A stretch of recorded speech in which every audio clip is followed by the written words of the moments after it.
Good evening, everyone. To those who are here in person in Long Beach, to those who are in person at our school in Catalina, and to those of you who may be live streaming. I will ask our superintendent, Dr. Baker, to take a roll call and establish a quorum. Thank you. Ms. Lopez? Present. Mr. Otto? Here. President Craighead? Here.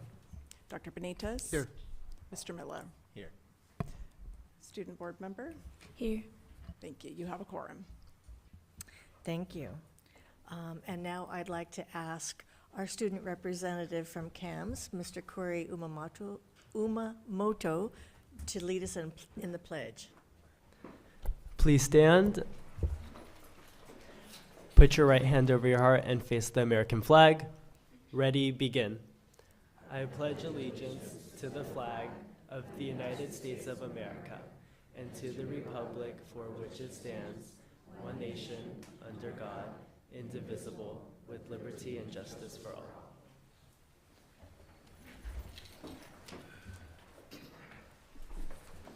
Thank you, Corey. The board has been meeting in closed session regarding matters listed on today's agenda. The board took action on the following item. On item 3.1, the board voted 3-0 to approve the appointment of an acting principal. And I will now ask Mr. Zaid for some specific information on that. We are happy to announce that we have Janique Radulov moving from program facilitator at Dooley Elementary to acting assistant principal at Dooley Elementary, and she is backfilling for Sharita, who is the acting principal at Herrera. Thank you.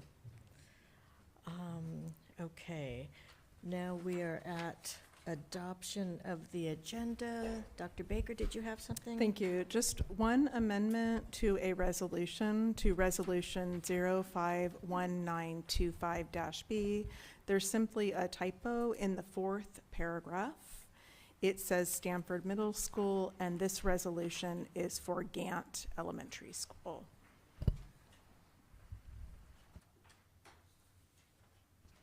Move to approve agenda as amended.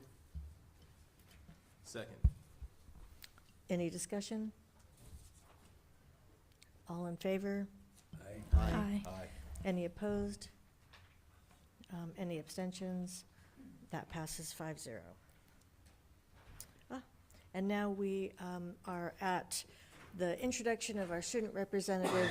So once again, we welcome Corey Umamoto from CAMS. Corey, we're happy to have you. Thank you. Okay, good evening, Board of Education. My name is Corey Umamoto, and I have the distinct honor of serving the California Academy of Mathematics and Science as their Associated Student Body President, and I'm here to share a couple updates from CAMS. First off, I want to congratulate our boys volleyball team, who this past Saturday were recently crowned CIF champions, and just seeing their overall success is really testament to the strength of our athletics program and the rate at which it is growing.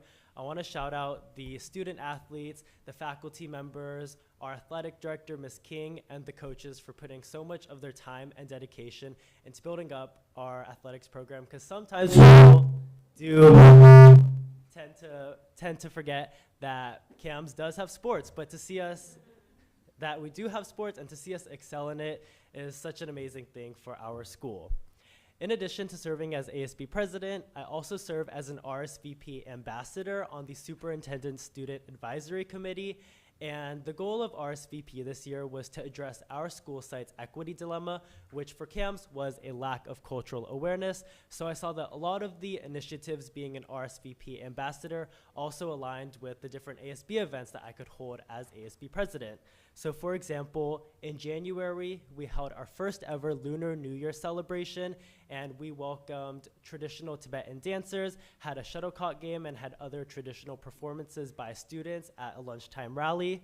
This past February, we welcomed high school students from Japan who were able to shadow our CAM students and learn a little bit more about American culture and American high school. And in turn, our CAM students were able to learn about what the life is like at a Japanese high school. And that way we're able to foster a lot of cultural exchange. It was also fun for some of our Japanese students to try and practice their Japanese and try communicating. I know I did my best too.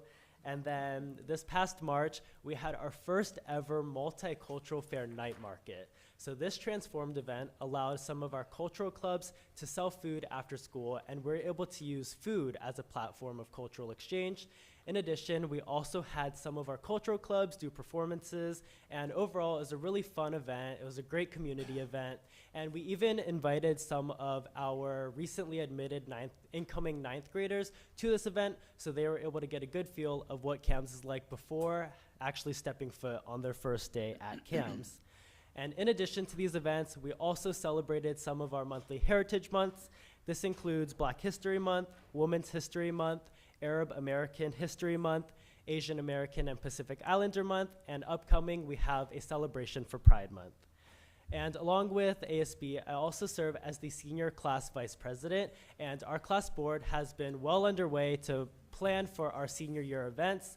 This Friday, we have our prom, which we're super excited about, and we kind of like to joke and say that the past 4 years of fundraising, event planning, and organizing is all boiling down to 4 hours at prom this year.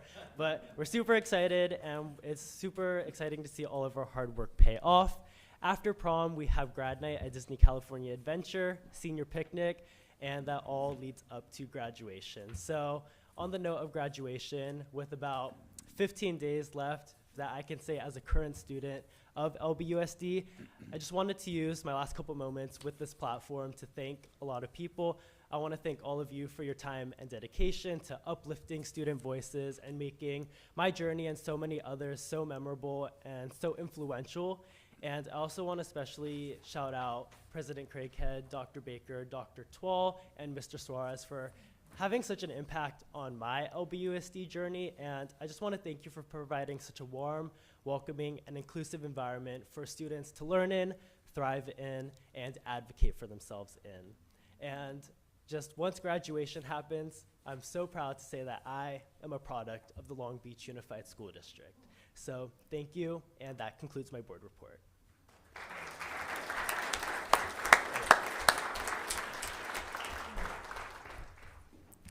I'm pretty sure I'm not the only one sitting here impressed.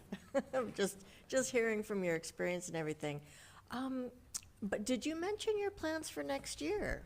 Yes, I will be attending USC, and I'll be majoring in the business of cinematic arts. You may have some. If we allow it. We'll allow it. Yeah, Dr. Benitez has turned his water bottle around. Yeah, it's kind of a divided group, but we're very proud of you.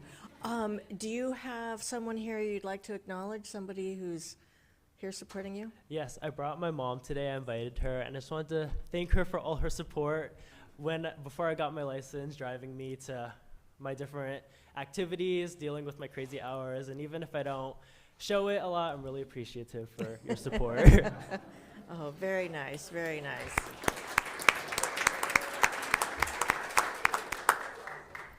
Okay, I think we'll take a little break for a picture. So Corey will invite you up. We'll do a photo.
Next on the agenda, we have recognitions and acknowledgements, and we're going to start with our student board member, Alana, who will read the resolution for our classified employees. Thank you. Resolution of the Board of Education of the Long Beach Unified School District supporting Classified School Employee Week. Whereas, an informed, educated citizenry is the foundation for the success of our democracy, our economy, and America's future. And whereas, classified employees, often operating largely in the background and out of the limelight, provide essential support and contribute immeasurably to quality educational programs for our children, youth, and adults, and touching the lives of so many individuals with a profound and lasting effect. And whereas, dedicated classified employees display a deep commitment to our public schools, helping to create an environment conducive to excellence and equity for thousands of students. And whereas, the Long Beach Unified School District is recognized as a leading school system, and this distinction is due in large part to our classified employees, whose daily efforts and support are deeply valued and appreciated by everyone in our school communities. Now therefore be it resolved that the Board of Education of the Long Beach Unified School District hereby proclaims May 19th to 25th as Classified School Employee Week and urges everyone to express their deep gratitude to all classified employees for their vital services to the students of the Long Beach Unified School District. Thank you, Alana. Let's see, next I believe we have a video for our board certified teachers.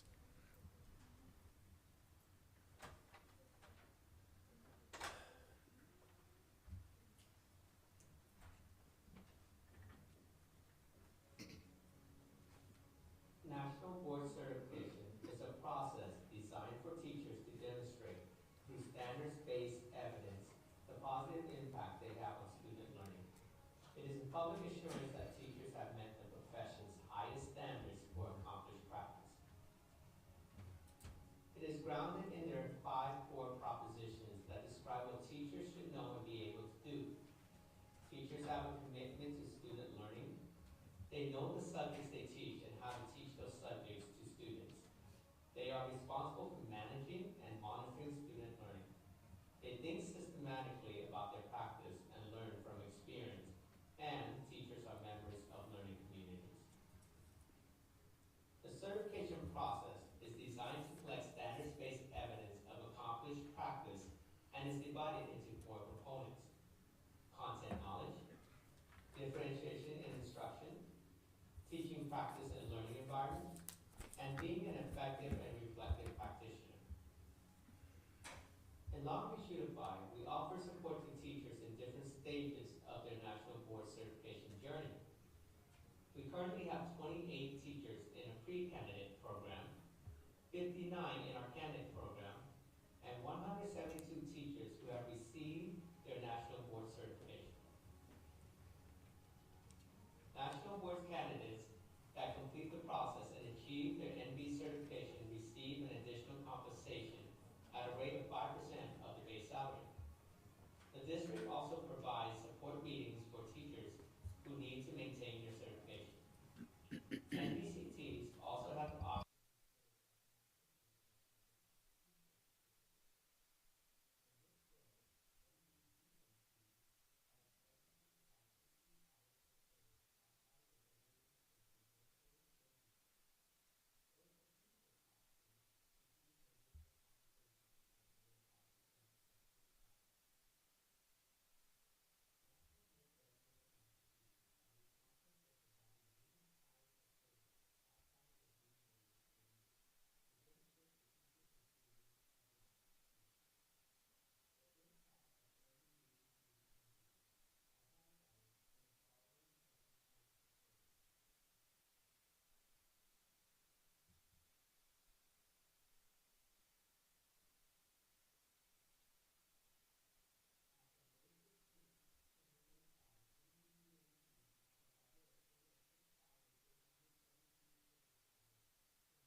Okay.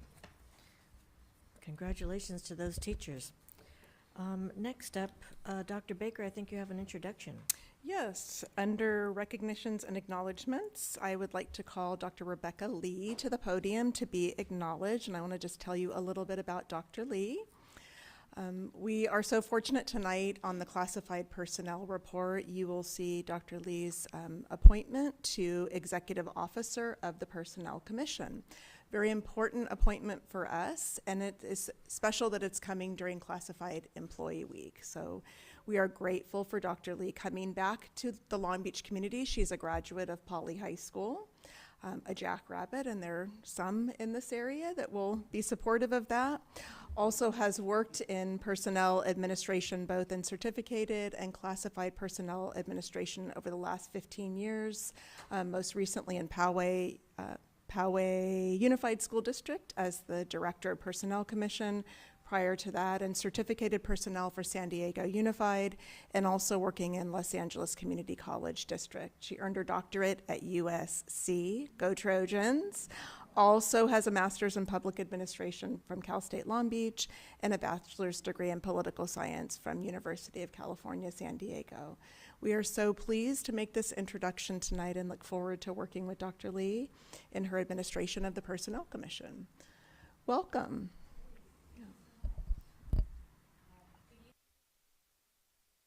Baker and Cabinet. It's an absolute honor to return home to the Long Beach Unified School District as the Executive Officer of Personnel Commission and Classified Employment. As a proud graduate of Long Beach Poly High School, this district has shaped the person that I am today, and I'm honored and proud to be a product of Long Beach Unified School District. And I'm really excited to return back to the community that gave so much to me.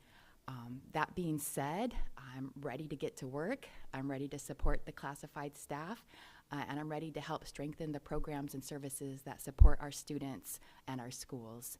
So thank you so much.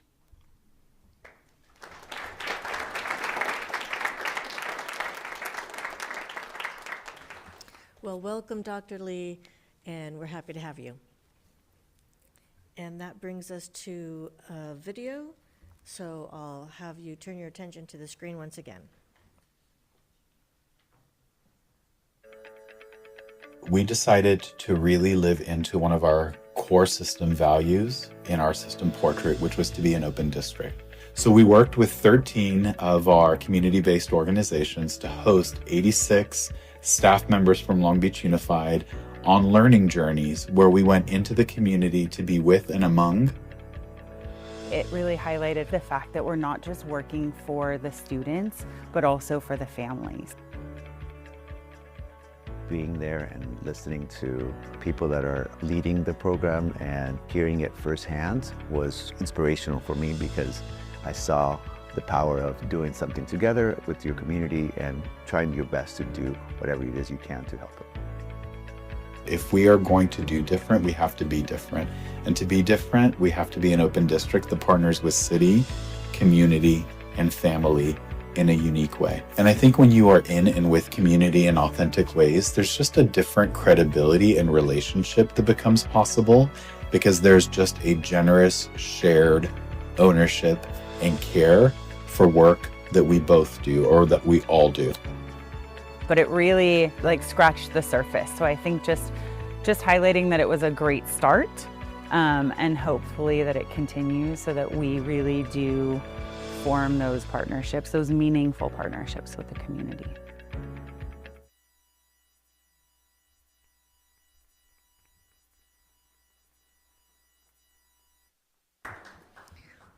I appreciate how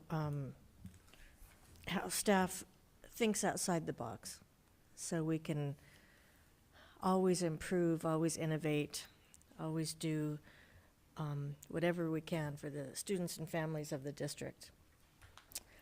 Okay, next up on the agenda, we have a public hearing. So this is the time set aside for public hearings regarding the following.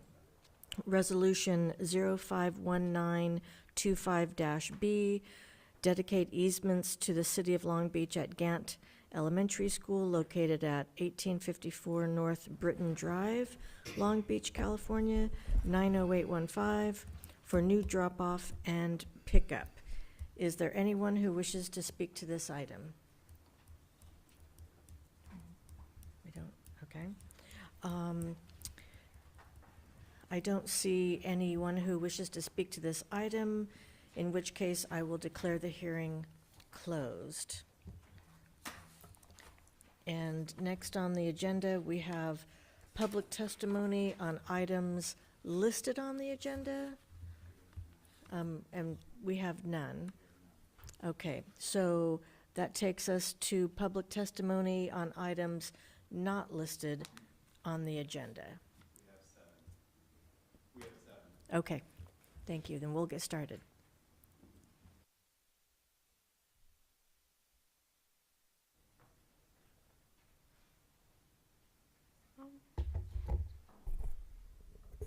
Hi, my name is Mackenzie Johnson. I'm a 10th grader at Renaissance High School for the Arts. And, okay. As we all know, the rap programs for high schools and middle schools in our district are being removed. I'm here to talk today about our one school in particular, Renaissance. Our school absolutely needs this program or some type of after-school alternative. The rap program for us is used by at least 20 students every day. Most kids have parents who work late and have to wait hours after school is over to be picked up. A lot of the kids at our school who are in this program have IEPs that include autism, ADHD, social anxiety, and have to walk home in areas that are not the safest. I have friends that I know personally who have been attacked simply getting food not too far from our school. I am aware that there are programs that kids can utilize so they don't have to walk home alone, but because we are a specialty school, we have kids who don't live close or in the area at all. And because we don't have any sports that go on after school that kids could be doing, we need the program way more. RAP is a great place for kids to stay safe after school and study and work while waiting on a parent. This program has helped me personally by being a place I can work on my social skills and study in a quiet place with no distractions, and stay while my mom works. My mother is self-employed and works long hours in a city far away from my school, so her coming to get me during when school comes out is usually impossible. This program is a great place for me to stay while my mom works, and a place for me to stay where she knows I am safe and where she doesn't have to rush to come and get me after she's done with work. I am aware that this program costs a lot of money, but getting rid of it is not only affecting me, but the other 227 people who signed the petition about this issue. So implementing it at Renaissance is definitely a necessity. Thank you. Thank you. Dr. Baker, could, at a future date, we get briefed on the status of the RAP program at Renaissance, please? Cody Keenas will be followed by Jeanette Dominguez.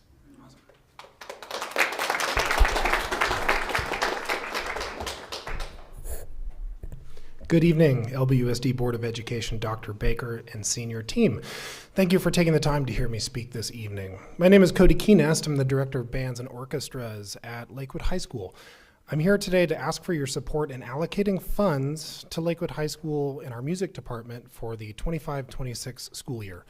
We've seen immense growth in our program of over 200% in the past 2 years. In early February, I was notified that there was going to be a reduction in my school's FTE for the music support positions such as instrumental music aides and our piano accompanists. In the past year, we've increased the instrumental music aid position from .53 to full-time using our Prop 28 funds. We were given the notification that we could reduce or abolish the FTE, but with my principal out on medical leave for a substantial amount of time, our team had very little time to digest and fully understand how this would impact the upcoming school year.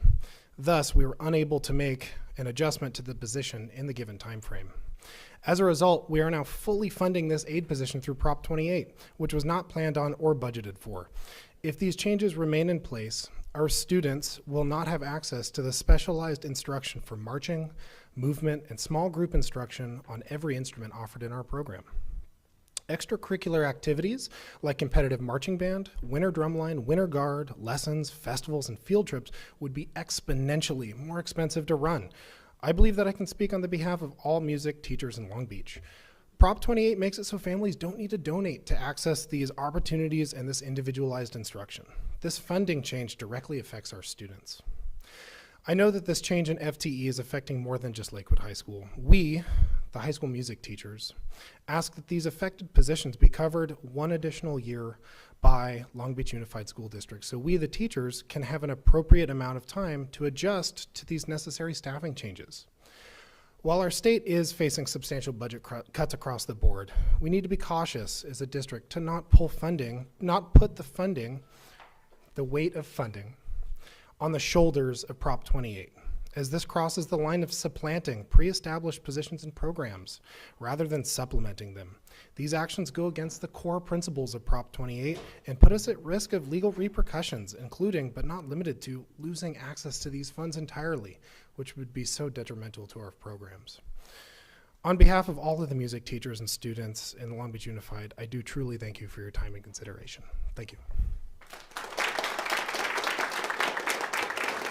Thank you. I noticed that we have staff members taking notes, so thank you for bringing this forward. Thank you. Jeanette Dominguez, followed by Jessica Valenzuela.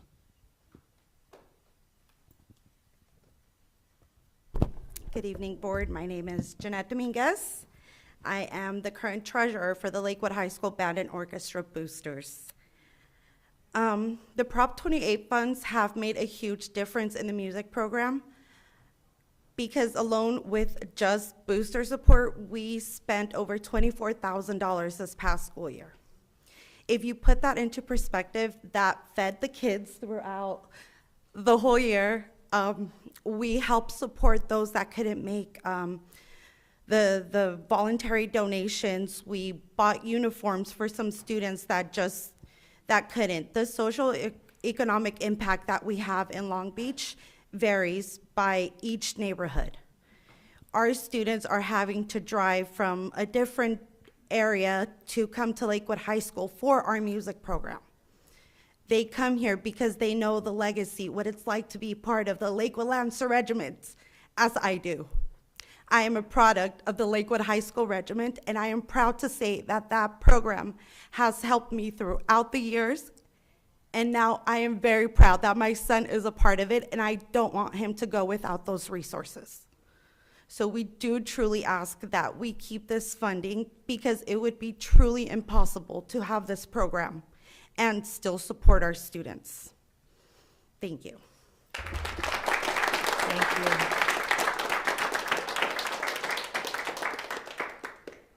Jessica Valenzuela, who will be followed by Danielle Urbina. Good evening, Dr. Jill Baker and district board members. My name is Jessica Valenzuela. I want to start by thanking Ms. Maldonado for the call today that I received that my child was accepted to Keller Middle School Dual Immersion Program. And I also want to thank Board Member Lopez and Mr. Moskovitz for the back and forth correspondence regarding my child's placement. This whole ordeal to prepare for my child's upcoming year has been very stressful. And as I navigated through this, questions arose. And I submitted a public records request on May 15th. I requested the data of ethnic demographics of those who chose their first choice from going to Henry and to Keller School of Choice. And I also would like to know how many were native speakers and non-native speakers or Spanish as their second language. Another question that arose, how many minority students are getting their first choice? This is a question that I've been asking myself, and I want answers. I was here at the last board meeting to advocate for my child, but now I feel compelled to advocate for those voices who we have not heard. Thank you. Thank you. Danielle Urbina, followed by Dina Carter. Good evening, esteemed colleagues and LBUSD community. My name is Danny Urbina, and I stand before you as a proud speech and language pathologist serving in the Long Beach Unified School District. I'm deeply honored to take a moment to recognize that May is National Speech and Language Hearing Month, a time to recognize those who have dedicated themselves to raising awareness of communication disorders and the essential work that speech-language pathologists and speech-language pathologist assistants do to support those affected. In particular, yesterday, May 18th, marked National Speech-Language Pathologist Day, a day that celebrates the dedication and impact of SLPs across the country. But today, I'm not just here as a representative of my profession, I'm also here as someone with a personal connection to this work. I'm an SLP, and I'm also a person who stutters. I share that not for sympathy, but for strength. I want my students who stutter and those with any communication differences to see someone who talks with pride, not shame. Someone who doesn't wait for perfect fluency before speaking up. I want them to know their voice matters and that communication is not about perfection, it's about connection. Being an SLP in our school district is a privilege, but it also comes with significant challenges. The needs are great. We serve students with a wide range of speech, language, articulation, voice and fluency disorders, social communication difficulties, communication differences like augmentative and alternative communication, and more. Many of our students are multilingual, adding another layer of complexity and richness to our work. The caseloads we manage are often well beyond recommended guidelines, and we are stretched thin, trying to meet compliance demands while still giving each child the time, creativity, and care they deserve. Evaluations, IEP meetings, documentations, therapy planning, family and paraprofessional consultation, adjunct hours, defensible report writing, it all adds up. But we stay because we care, because we know that communication is the foundation of learning, of relationships, and of life itself. We're not just therapists, we're advocates, collaborators, and often the quiet champions in a child's journey towards self-expression. Today, in this month of recognition, I urge us to do more than acknowledge the importance of speech language services. I call on the district to take meaningful action by ensuring manageable caseloads and workloads for SLPs, so every student receives the quality and support they need to thrive and succeed. And to every student who's ever hesitated before raising their hand or feared speaking out loud, I see you, your voice is powerful, and I'll never stop fighting for it. Thank you for your time and continued support.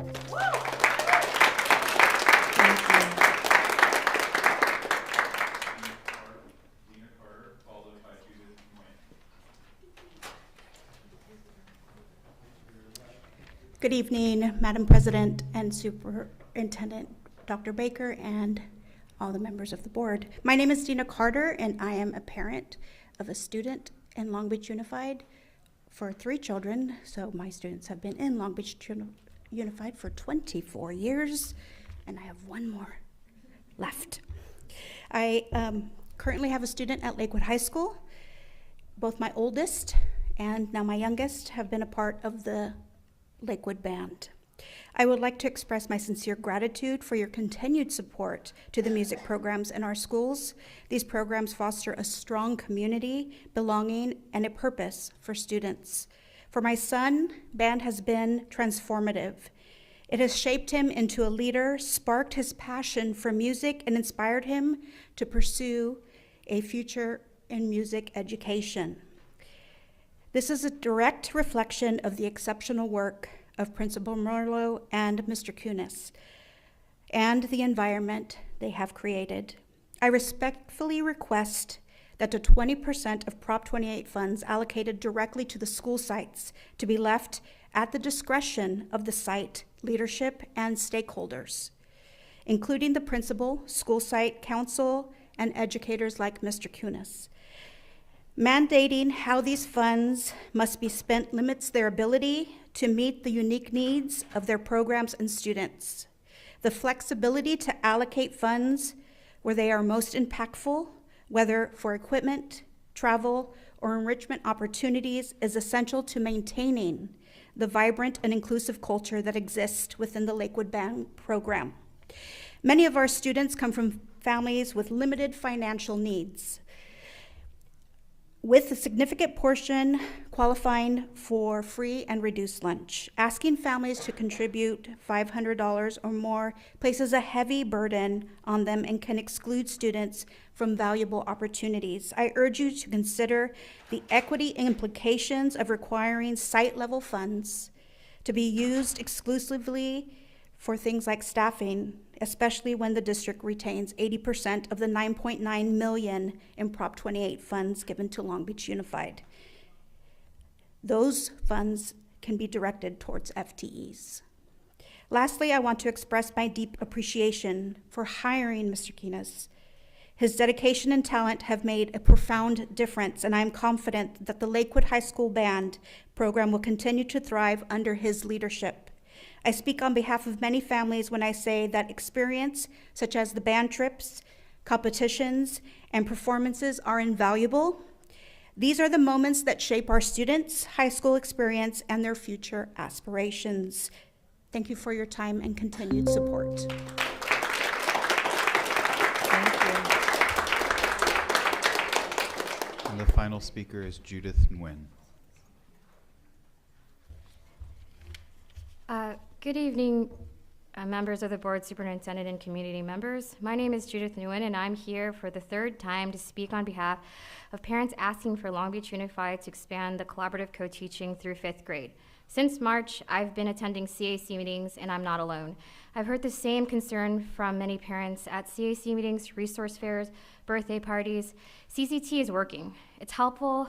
It's helping our children thrive. And yet we're learning that this critical support will end after 2nd grade. We're here to ask why. I'm a parent of a child with a speech delay from Emerson Parkside Academy, and I've seen firsthand how transformative a co-taught classroom can be. With 2 teachers in the room, my daughter receives the individualized attention she needs. She's speaking more, she's more confident, she's connecting with her classmates in ways I've never seen before. To raise awareness and organize community support, I created a petition last Wednesday. In just 1 week, we've already gathered over 380 signatures.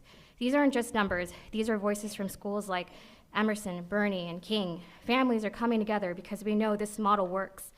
I've also launched a website where parents can leave testimonials, stay updated on where we are in the journey, access research that supports CCT, and most importantly, connect with others advocating for our children's needs. The website is LBUSDCCT.org. This is not a niche concern, it's a growing movement, and the message is clear. Don't stop support at 2nd grade.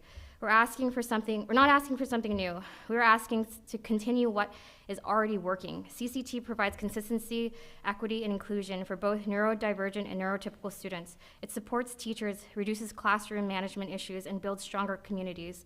I urge the board to act on what you've now heard multiple times.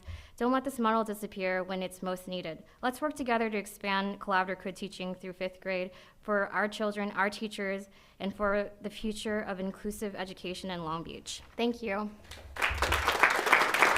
Thank you. Dr. Baker, just want to confirm that Dr. Sol Sabadarama is in conversation with parents and caregivers on this issue. Thank you.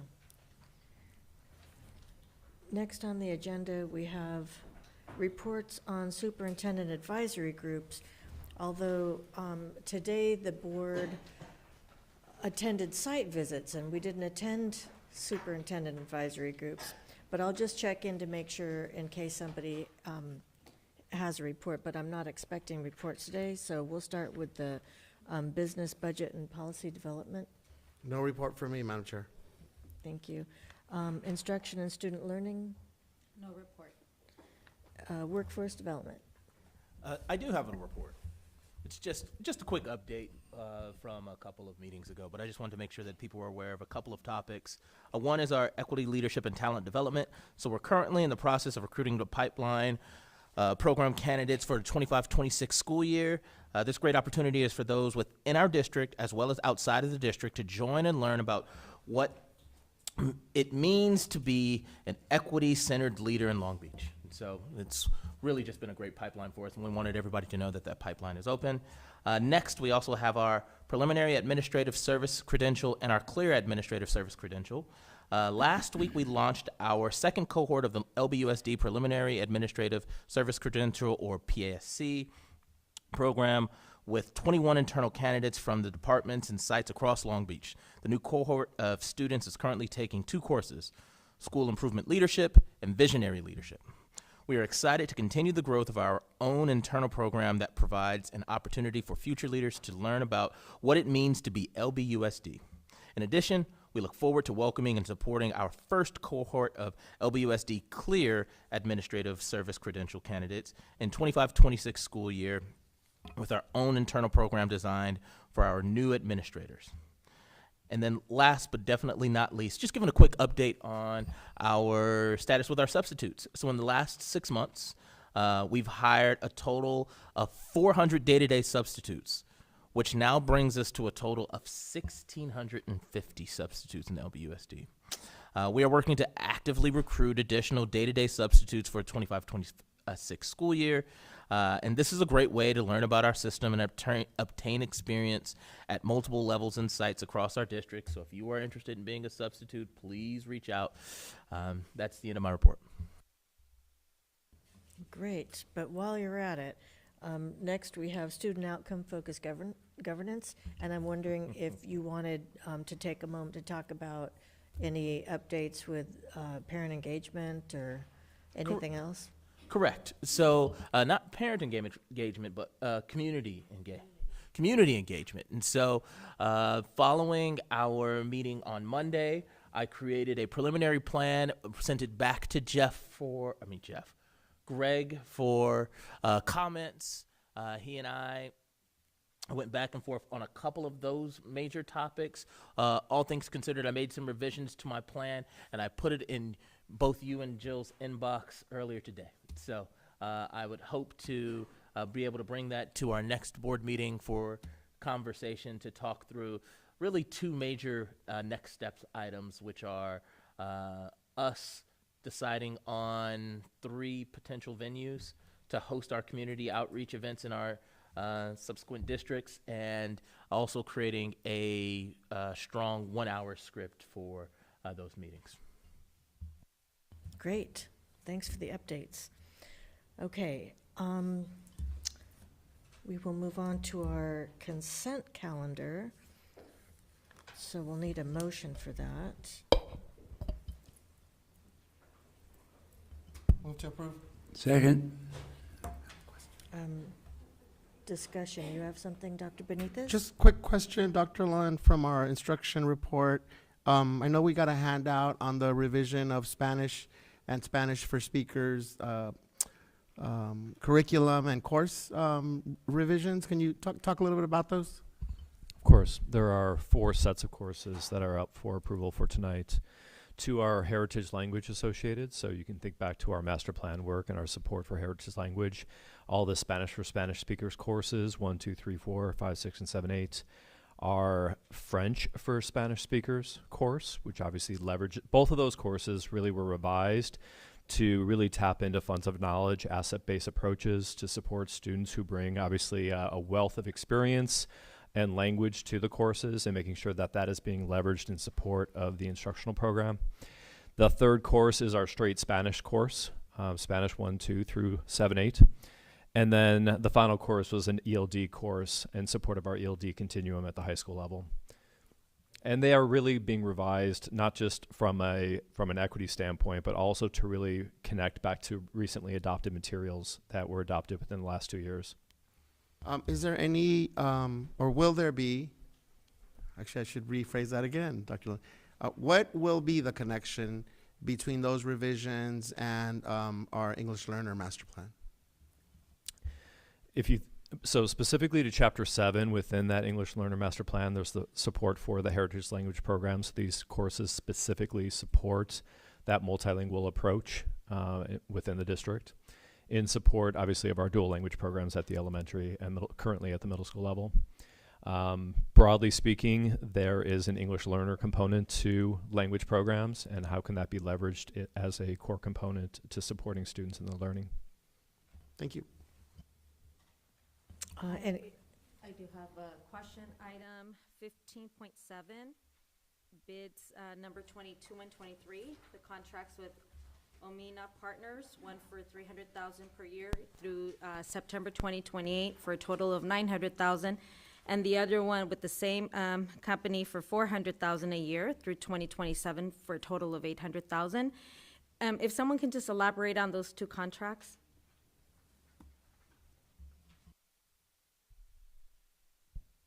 Sure, we'll be piggybacking off of the terms of previous bids from other governmental entities when we're piggybacking off of the terms. So the dates of 2027 and 2027 and 2028, those are the terms from the contract that we're piggybacking off of.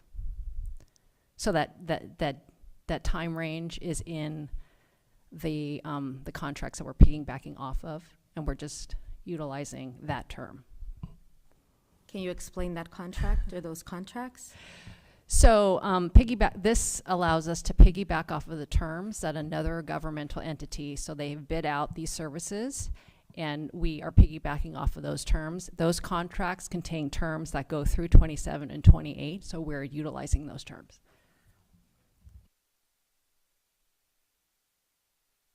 Any further discussion?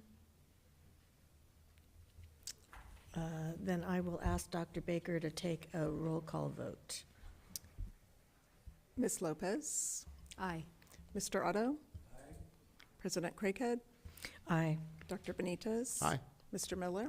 Aye. Student Board Member Arroyo? Aye. Thank you. Thank you. Next on the agenda, we have staff report, student outcome focused governance, voices from the field. And as I mentioned earlier, we went on a field trip today. So instead of being in the board building for our afternoon meetings, we were at a couple of schools. Half of us were at Hamilton, the other half at Cabrillo, and we had the opportunity to meet with students, which is always a highlight and much appreciated. But I will turn things over to Dr. Madrigal. Actually, before Dr. Madrigal starts, I'll just encourage you to have your notes and things ready from the site visits, because when the initial part of the presentation is done, I think President Craighead's going to prompt for discussion, and it'll be good to have your notes ready to go.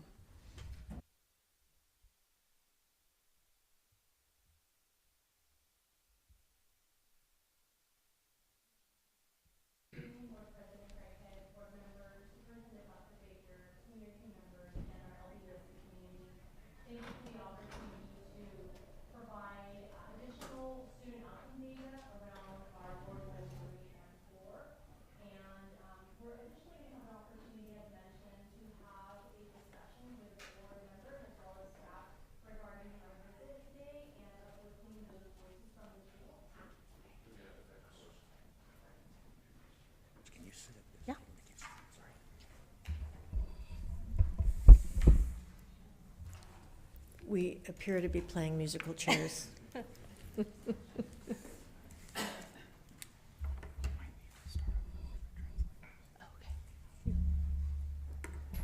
We can monitor and adjust, right? That's what we do in education.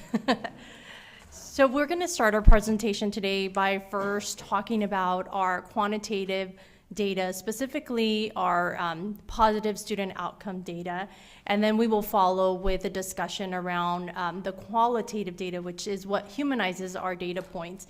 And we're going to uplift those voices that we heard this afternoon from the field, both at Cabrillo and at Hamilton. But we do want to mention that our focus today will be centered around Board Goal 3, which is our algebra proficiency, and Board Goal 4, which is our college and career readiness. Some of the data points that you're going to be seeing today are should be familiar. They're from our presentation from March, our March update on Board Goal 3 and 4. But just to frame our focus today, we are going to have an opportunity to look at that quantitative data. We'll have a discussion around those data points for Board Goal 3. Then we will transition into a discussion around the qualitative data. We're highlighting these two schools because these two schools had positive outlier data for both Board Goal 3 and 4, not just looking at one school versus the other. I think we learned this afternoon that practices as well as the experiences of the students really told us a lot around perhaps the why we're seeing this positive outlier data. We will have two discussions, as mentioned, and we will also pause for any questions that staff may have. So I'm going to actually transition now to have Mr. Samuels introduce our first school that we will be highlighting. Good evening, everyone. This first school is actually a school that has a special place in my heart. About 30 years ago, I walked on that campus as a new teacher. So Hamilton Middle School in North Long Beach is where I began my journey here in Long Beach Unified as an educator. One great thing about Hamilton is that it services a particular portion of our community that sometimes is often overlooked, but a very special group of students attend there. We're comprised of 80% of our students are Latino, 11% are Black, and about 25 or 27% are multilingual learners. And the staff is motivated. Our principal there has been working tirelessly to really ensure that there's teacher collective efficacy happening on campus. And I do believe that some of the work that the site has been focused on and that the principal and our IAC have been working on have developed the fruit that we're going to talk about tonight. And so that's Hamilton. And so I'm going to allow Dr. Madrigal to, do I get to? Well, and then let's talk about Cabrillo. And Cabrillo, obviously here on the west side of Long Beach, and I am proud to say that I am a West Sider, so I have a special connection to Cabrillo as well, being someone that grew up on Santa Fe Avenue. And Cabrillo is one of our comprehensive high schools. It's one of the smaller versions of our comprehensive high schools with 76% of our students are Hispanic in origin, and 10% are Black students, and about 22% are multilingual learners. And I'm glad to see that they're going to be highlighted as well, because there at Cabrillo, they've been doing some really, really good work. And oftentimes, folks don't hear about all the great work that's happening here on the west side. And there's some strong teacher collective efficacy that's happening with the algebra teachers, and I'm glad to see that we're going to hear about some of the positive aspects of what they've done. So, Dr. Madrigal. All right, thank you. We will start by reviewing some of our quantitative data that we shared in our March update. So what we're going to look at is just a summary of Goal 3. And as mentioned in our March update, 69% of our ninth graders are on track to meet the Algebra A through G requirements by the end of ninth grade. We also saw that there was a 5% gap between our Black and African American and all other students. So we know that there is still work that needs to be done overall, and keep in mind that this summary is overall for all our schools. This isn't specific to Cabrillo, but what we do want to, or to the two schools, I should say, but what we do want to mention is that when we look at our first school, which is our Hamilton, our middle school, and we're looking at algebra, something that we did notice when we looked at our data for our first semester is that at Hamilton, both Black African American students and all other students increased the Algebra the algebra ABC rate in semester 1 of this year compared to last year. And as you can see by the visual, 18% gap in their ABC rate in the first semester. The gap was eliminated in the 24-25 school year. And our Black African American students had a 6% higher ABC rate in this first semester. So a lot to be proud of there in terms of the data points for Hamilton. Now, as it pertains to Cabrillo, we saw a very similar pattern. We saw that there was a large increase in the ABC rate for our Black African American students, a more moderate increase for all other students. There was a 12% gap in the ABC rate in the first semester of the 23-24 school year. The gap was eliminated in the 24-25 school year, meaning this school year. Our Black African American students had a 6% higher ABC rate in the first semester. So again, very positive data, and that is actually the data when we ran our numbers to look at where could we spend some time and learn about our students, and where we're seeing some positive outlier data. As I shared the summary for goal 3, it's hard sometimes when you look at that summary to be able to infer and pull this positive outlier data. And so in our research department, it's a commitment of ours to dig deeper into that data and see where do we see those bright spots throughout our district. And so when we saw that Hamilton and Cabrillo had some positive outlier data, we wanted to learn more, and that is how we came to this point of looking at perhaps let's go out to the field and learn more from our students.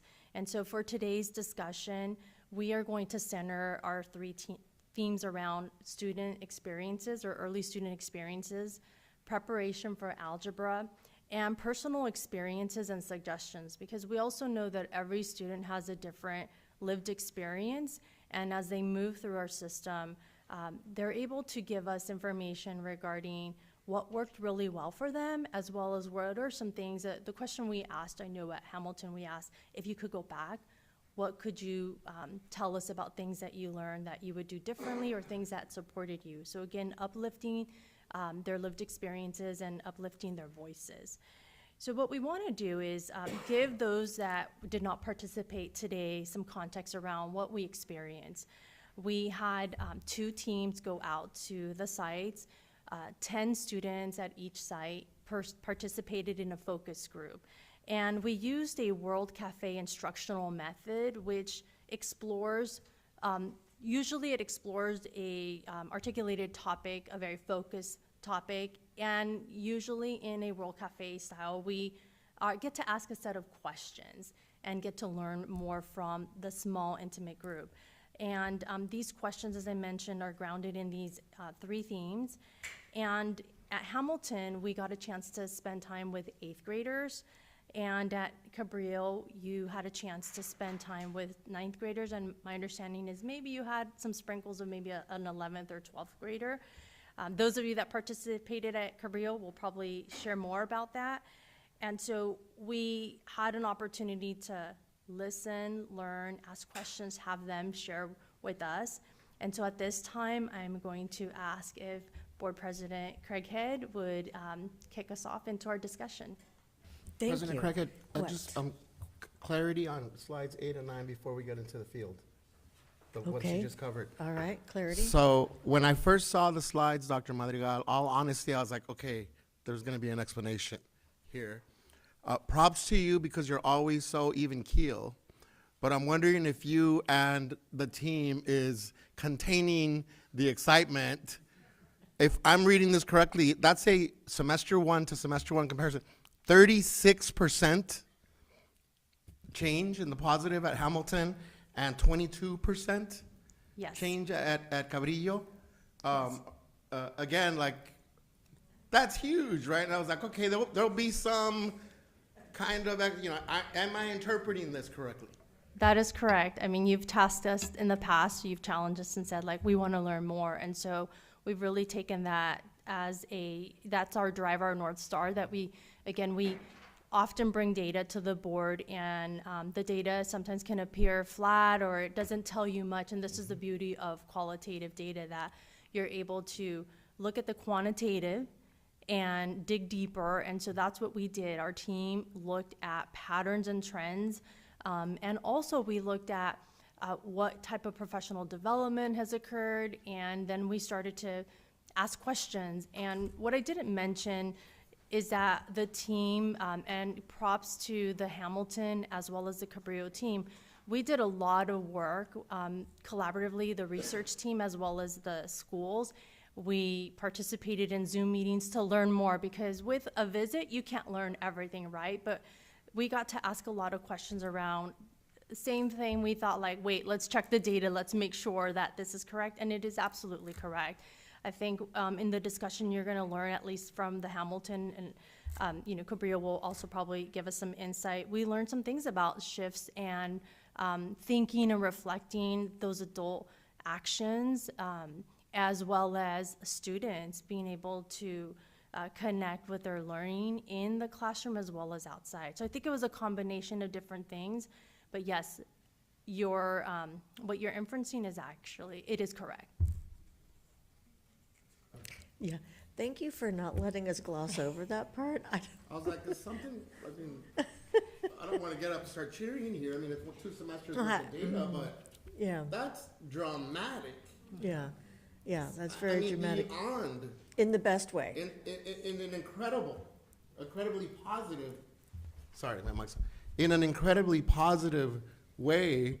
So I appreciate the even keelness there, Dr. Madrigal. But I just didn't want us to glance over this and start going into the qualitative field data. Absolutely. Okay, but now we will. Now we're going to go into the qualitative field data. And I think we should start with the Hamilton visit, because that's middle school and we were at a high school. So I'm curious about your visit. Tell us a little bit about who you met with, and maybe if you can give us some ideas on your, I don't want to say findings, that's not the word I'm looking for, but just ideas that you've come away from after speaking with the students as it relates to our board goals.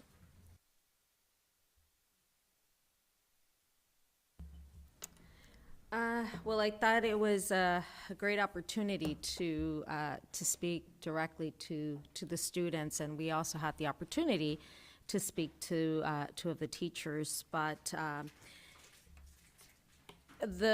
what stood out for me were what students said helped them get to the place that they're in doing well in class. And they definitely spoke about a homework help after school. So getting assistance after school was key in understanding material.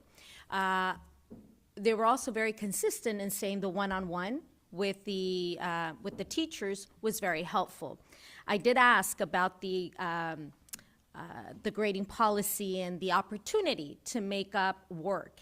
And one thing that stood out from that was that students said, well, like in math, if we don't know it, it doesn't matter how many times we take the test. If we didn't master the concepts, we just won't, we won't show improvement. So what was key there is they absolutely needed to have that one-on-one. They needed to have that assistance after school. And the relationship with teachers to be able to ask questions. They talked about not, a lot of kids being shy, not being comfortable asking questions in class, and that's super normal for middle and high schoolers. And so that opportunity to be able to get that help was essential at Hamilton.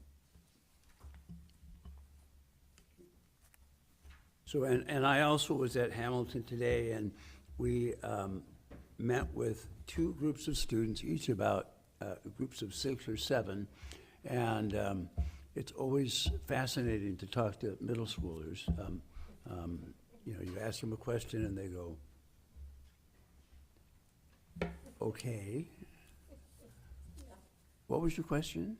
But it was very illuminating. We asked questions about early student experiences, about preparation for algebra and how they felt they were prepared. We asked questions about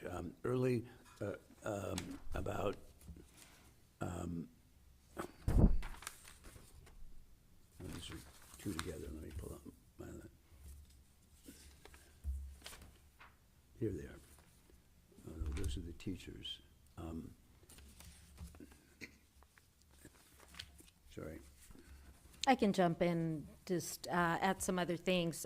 Kids did talk about that hands-on learning was critical, right? So hands-on learning in groups really help them retain information and understand concepts.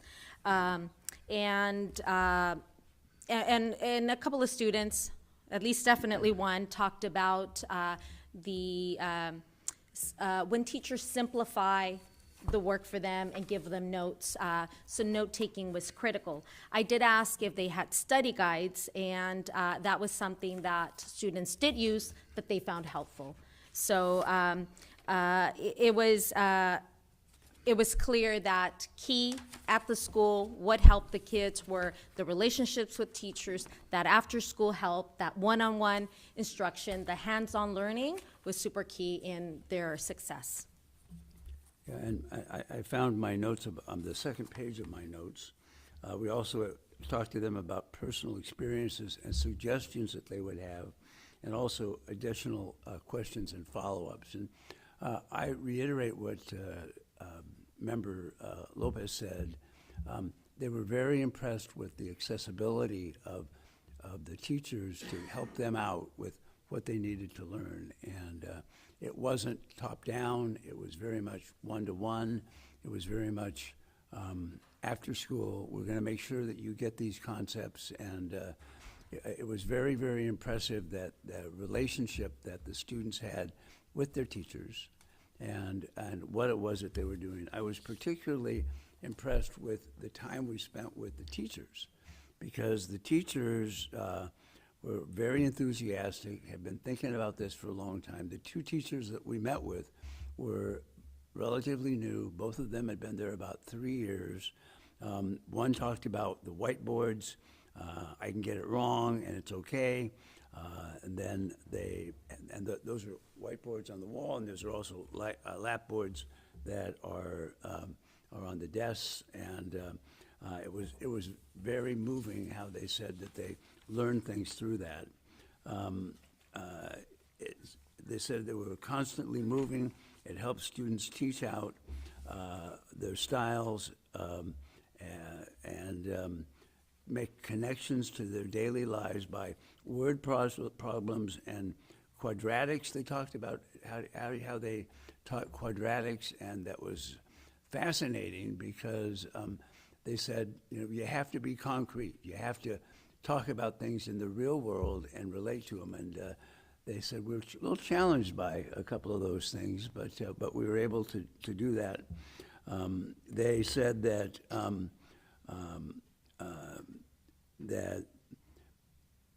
the real world examples that they were able to use really connected with their students, and that seemed to be the basis for what it was that they were trying to accomplish. That if they didn't have that and they didn't have the after school work, it became a real learning environment, and they were very excited by what they were able to do with the teachers, and the teachers were talking among themselves about the things that they were trying and what was successful and what was more successful. And it just reminded me of how important it was to have teachers relating to teachers, and how important it is to have teachers working not only with their students but together.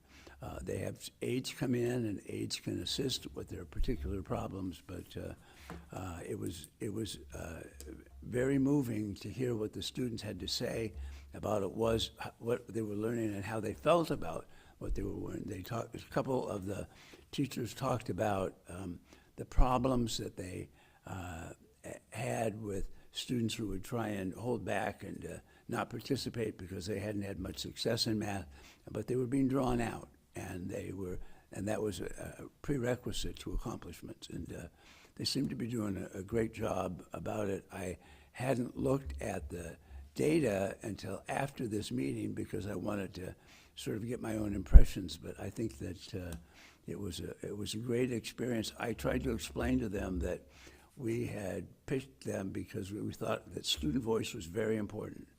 They didn't relate to that at all. They just didn't care about that. And but there again, they didn't care about the school goals, I mean, the district's goals either, but the fact that they were learning was very inspirational. I wanted to ask a quick question, Mr. Samuels. So with this 8th grade cohort, would they have been the first group to do the math accelerated approach? I remember we were talking about the 8th graders that would be in math accelerated moving forward when it came to part of our plan. Am I misspeaking here? Yeah, I think that may be mixed up with something else. Okay. Yeah. Okay. I can remember a conversation about our 6th, 7th, and 8th grade students participating in accelerated math as an approach to improve their overall understanding of algebra and geometry. So you're saying that that's not a conversation that we... No, I believe they went to a Math 8 class. Yes. Yeah. And some were taking algebra, but many of them were in 8th grade math, and saw no difference in their attitudes or what they were learning. It was very very self-evident. Well, we had a little bit of a different experience because we were speaking to two different groups of students.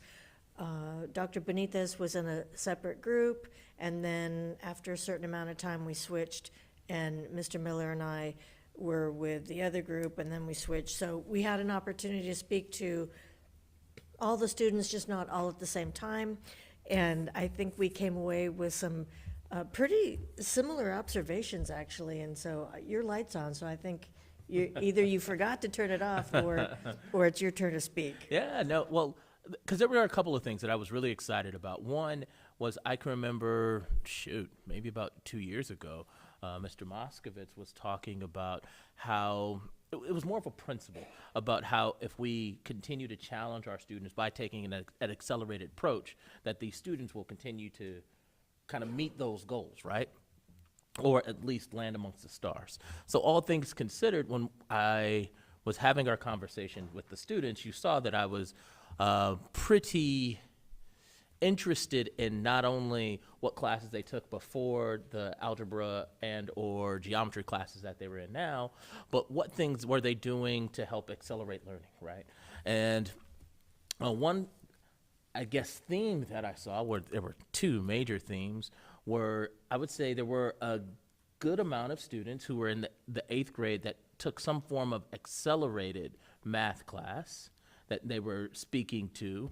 The second one, and which I think was more important in regards to their comfortability within the class that they're in right now, as they consistently talked about the relationship they have with their teachers. And that was a consistent theme throughout the conversations in regards to availability for tutoring. We're talking about one-on-one approaches to answering problems.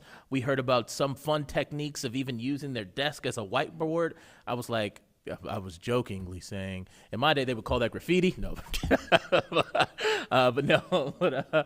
All things considered, it was great hearing about the relationships that these young people were using to help improve their aptitude when it came to mathematics. And so I was humbled at their willingness to be there with us, but more importantly, I was impressed with the attention to detail when it came to what they knew about their A through G's and why they're taking their math courses were so important, et cetera, et cetera. Yeah, Dr. Benitez? Yeah, I'll just build on what the colleagues have shared. I do want to lift up that full transparency, it was a challenge to get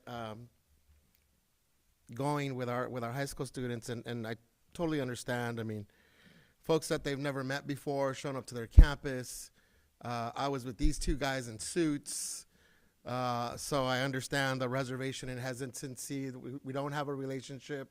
I'm not one of their teachers or counselors. It's not a familiar face. And then we start showing up and asking them, so what do you like about math? All right, so in spite of that, I do want to also lift up a theme that's already been mentioned here, just the huge impact that good teachers have on students. Whether it's relational, whether there's strategies that teachers are using, whether it's the values-based approach on emphasis on learning, not mutually exclusive on grades, but not using grades as this deficit, sort of, you got an F, nothing you can do about it now. So we heard counter.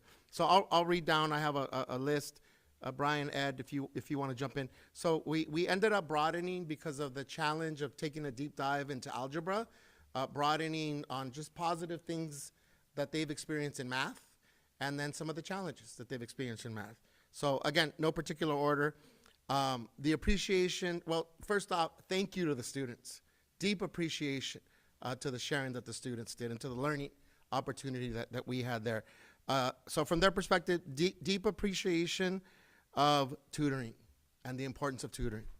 Appreciation for after-school support. A couple of students actually shared lunchtime support with math.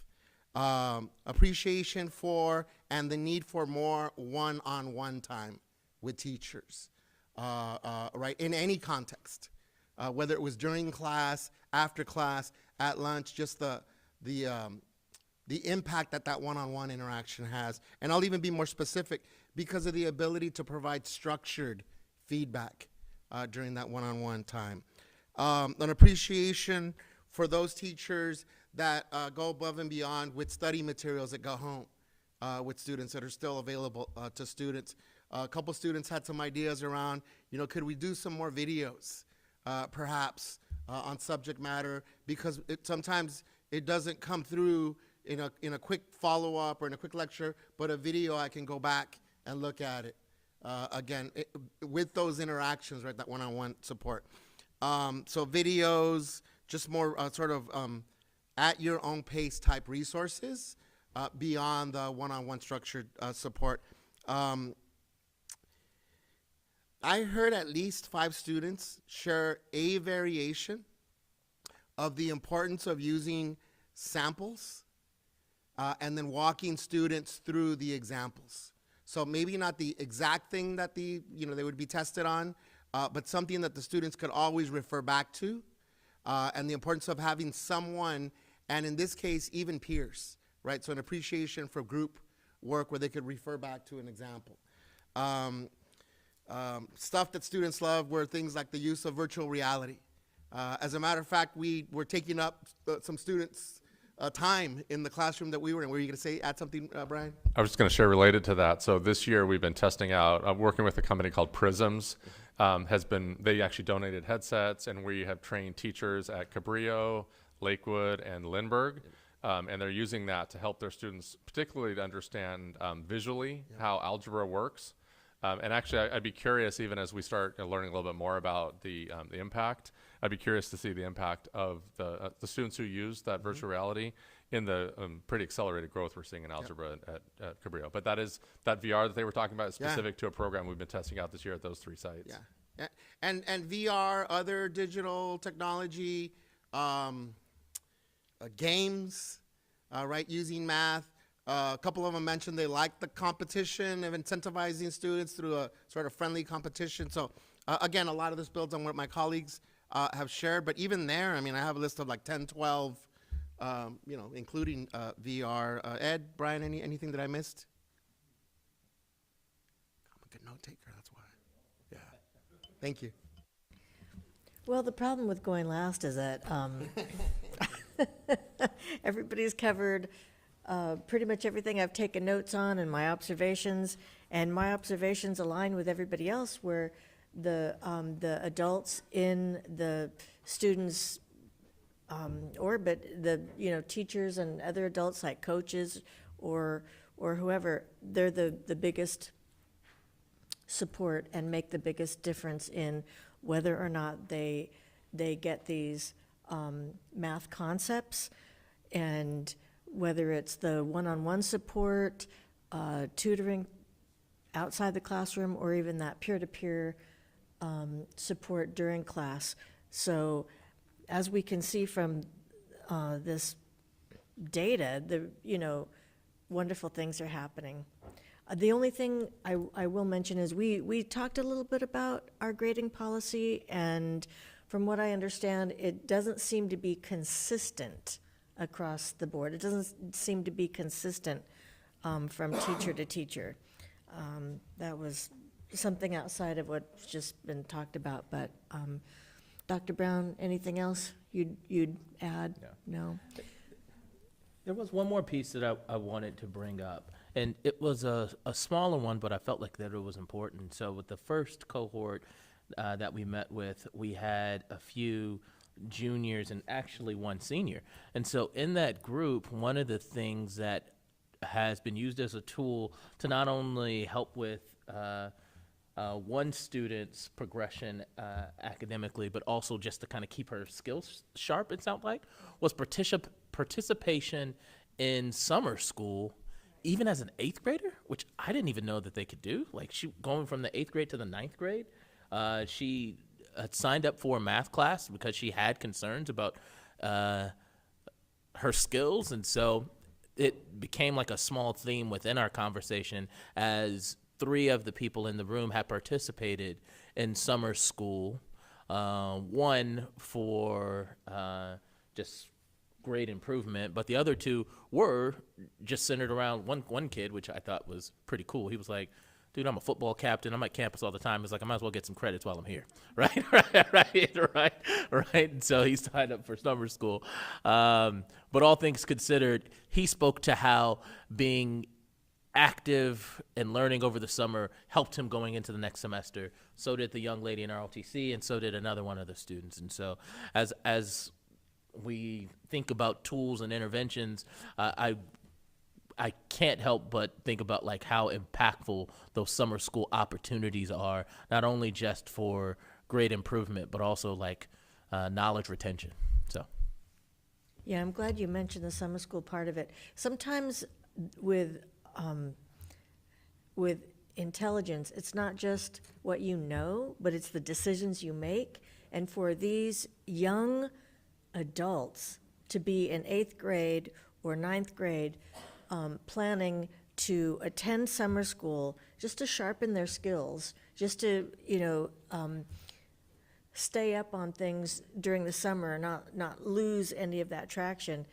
I applaud that. I thought that was very mature, and it was just wonderful to hear from the students, about that sort of thing. Okay, so that, I think we covered math pretty well. I think we're ready to move on to A through G. All right, we're going to move on to A through G. So for the second part of our discussion, we'll focus on Board Goal 4, college and career readiness as measured by A through G completion. We'll review some of the data that we previously shared in March. And although we are not measuring A through G at Hamilton, we also included a discussion around A through G with our middle school students, but we'll focus on Cabrillo first and share some data points. So let's look at previously shared data, which we shared in March. It was just an overview of our A through G on track. And as we mentioned in that presentation, when we're looking at A through G on track, specifically for this school, we're measuring 9th grade, and we're looking at English and math. And although we're measuring those 2 core areas, it doesn't mean that students are not taking other A through G courses, because many of our students across our district do that. So just overall, our A through G on track rates have remained fairly steady at semester 1 from the 22-23 school year through the 24-25 school year. Our Black African American students declined slightly across grade levels, whereas all other students increased slightly. So when we look at specifically our Cabrillo algebra and A through G on track, I mentioned, we're monitoring A through G on track status. And you can see that for grade 9 district-wide comparison on the left, with the Cabrillo grade 9 data on the right. So the 8% gap from the 23-24 school year at Cabrillo was eliminated in the first semester this school year. Black African American students at Cabrillo had a 7% higher ABC rate in semester 1 this school year compared to all other students, and an 11% higher A through G on track rate as compared to the district average for grade 9. So I'll pause here for you to just kind of reflect on that positive outlier data. So I think, again, Dr. Madrigal, you're really underselling this, yeah. Quick question, Dr. Madrigal. It might be maybe a refresher for us. I know that 10%, the Cabrillo, black students at Cabrillo make up 10% of the students at Cabrillo. Could we sort of infer that there wasn't a significant change in our overall black student population from 2 years prior? I'll have to double check Okay. to make sure that that's accurate, but we haven't seen a significant decrease where it would be noted in our data. So I can definitely provide the N size for our Black African American students I at mean, Cabrillo. 32%. Incredible, incredible, yes. So this is an example of when we share district-wide data, it's really important for us to also dig deeper and highlight those bright spots across our district that we're seeing that there's either, we're closing that gap, we're seeing some positive outlier data, and again, learning from what is it that maybe they're doing that is different or that we can share with other sites. So a wonderful opportunity to highlight this for Cabrillo. And for our Goal 4 discussion, very similar themes. We'll look at early student experiences, A through G requirements, and personal experiences and suggestions. And I will make a suggestion that we start with Cabrillo this time, since we're going to focus on A through G. And for Hamilton, we'll just engage in the conversation on what students learned at Hamilton in regards to what they know about A through G. So I'm going to hand it off to President Craighead. Okay. Let's see. Mr. Miller, you're like chomping at the bit, so we'll start with you. Treating it like an episode of Family Feud. No, I'm kidding. No. So the A through G conversation was an interesting one, mainly because as we talked with the young men and young women about why this topic was important to us in regards to our board goals, it was hard not to ignore one of the elephants in the room, which is all the things that have been happening at their campuses, right? And so we first obviously took a moment to kind of acknowledge some of the difficulties and challenges that have been occurring at Cabrillo, but more importantly, applauding them for their continued success and their willingness to be here with us and talk through these topics, knowing that there's some larger things that have been occurring on their campus. And so all things considered, it kind of sparked our conversation on like what are their long-term goals and what their plans are. And as we spoke with them about those plans, I was personally surprised on the timing in which they were initially engaged with the idea of A through G compliance, right? The majority of them sound as though they were first introduced with the idea in the 9th grade, which I think is fine in the sense that that is the time where it is most pertinent, right? But I do believe that there is a benefit to being overly prepared or let's call it induced with this information at an earlier age. So when you're finally in that experience, you're like, oh, yeah, I know what this is. I know why we're having these conversations. And so all things considered, the young people were well aware of the A through G requirements. They understood some of the strategies in which they could address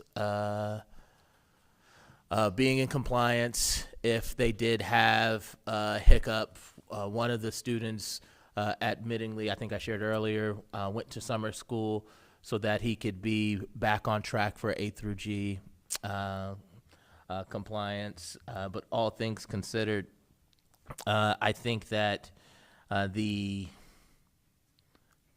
conversation was good. Like Juan was saying, it was a little tricky getting to connect. I mean, I personally used the opportunity to talk more about myself in regards to my journey to college and how, with great mentorship, I was able to navigate the system. And I think I compared it to a video game of Assassin's Creed. I use that analogy. If you've never played the video game, it is a game where it has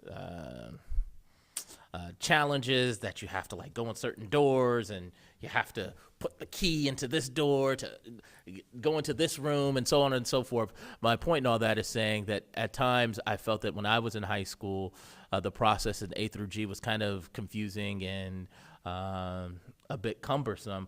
But I think that the district for this generation has done a better job of making that process more transparent. But I wonder how much earlier we can introduce the ideas of A through G to them, as like I said, so that it's not treated as this, like, okay, now I know that this is important to me in regards to going to a 4-year, but this is something that I'll experience going into high school. Just introducing it to them earlier. Yeah, if I can just add a little bit to that. We had 2 students in our freshman group out of the 1, 2, 3, 4, how many, 6 kids or 6, 7? 2 out of those 7 had either a mother or a father who's a counselor in our district, the second group. So those students knew all about the A through G and what their expectations were. But for the other students who aren't learning about it until their freshman year, they're already behind the 8 ball. They need to know about the A through G requirements before they get to high school, so that they know what the expectations are, so that they're aware of what their options are, what classes they need to take, why it's important to get an A, B, or C, that type of thing, so they can start out strong, so they don't have to backtrack. So I would say that learning about the A through G requirements, in your freshman year might not be an optimum situation. Maybe it would be better if we spent more time or made it more of a priority in middle school, so that our kids come into high school with a better understanding of those expectations. So I would kind of add that for those kids whose parents just happen to be a counselor, that was bonus, but we can't rely on kids having counselors as parents. Yeah. The one thing I also want to applaud, now that I'm reviewing my notes, and I don't want to miss this piece, is like I said earlier, we did have one senior in one of the cohorts, and he unfortunately had to almost speak as like the spokesperson of our A through G requirements. But one of the great responses that we got today was when I asked him, and I was like, do you feel prepared for college? And his response was absolutely. And I think that, because this kid's graduating in, how many days are we talking about? You already gave me the countdown, right? Well, she's graduating. Yeah, she's graduating in 18, right? But I guess theirs would be like 16 to 20. So their graduation day is around the corner, and so they need to be, right? But understanding the district's role, and to hear that response made me feel pretty good, right? Because this young man, like I said, he was an ex-football player. He already knows what he wants to do post-graduation. And so even with the understanding of the A through G requirements and making sure that as he went through his process within the Long Beach Unified School District, that he was A through G compliant, he does not have an interest in going to a 4 university. His interest was being a blue-collar worker and being an electrician. And he's known that. But he still wanted to keep his options open. And so I appreciated that, knowing that even in this process, he not only has had the support from the district to keep his options open, but he was also very aware and very clear on why it was important in the first place. Dr. Benitez, I'm going to add just one more thing, and then I'm going to turn it over to you. I would also say that it was the young woman who's in ROTC. She knows that she wants to serve in the military, but she also wants a college education. So she knows that how important the A through G requirements are, and she wants her options open. And I have a feeling, and she is the same one who went into summer school prior to high school so that she could, get a step ahead. I have a feeling she's going to, go into an officer training or something like that. I don't see her being a soldier. I see her being a leader.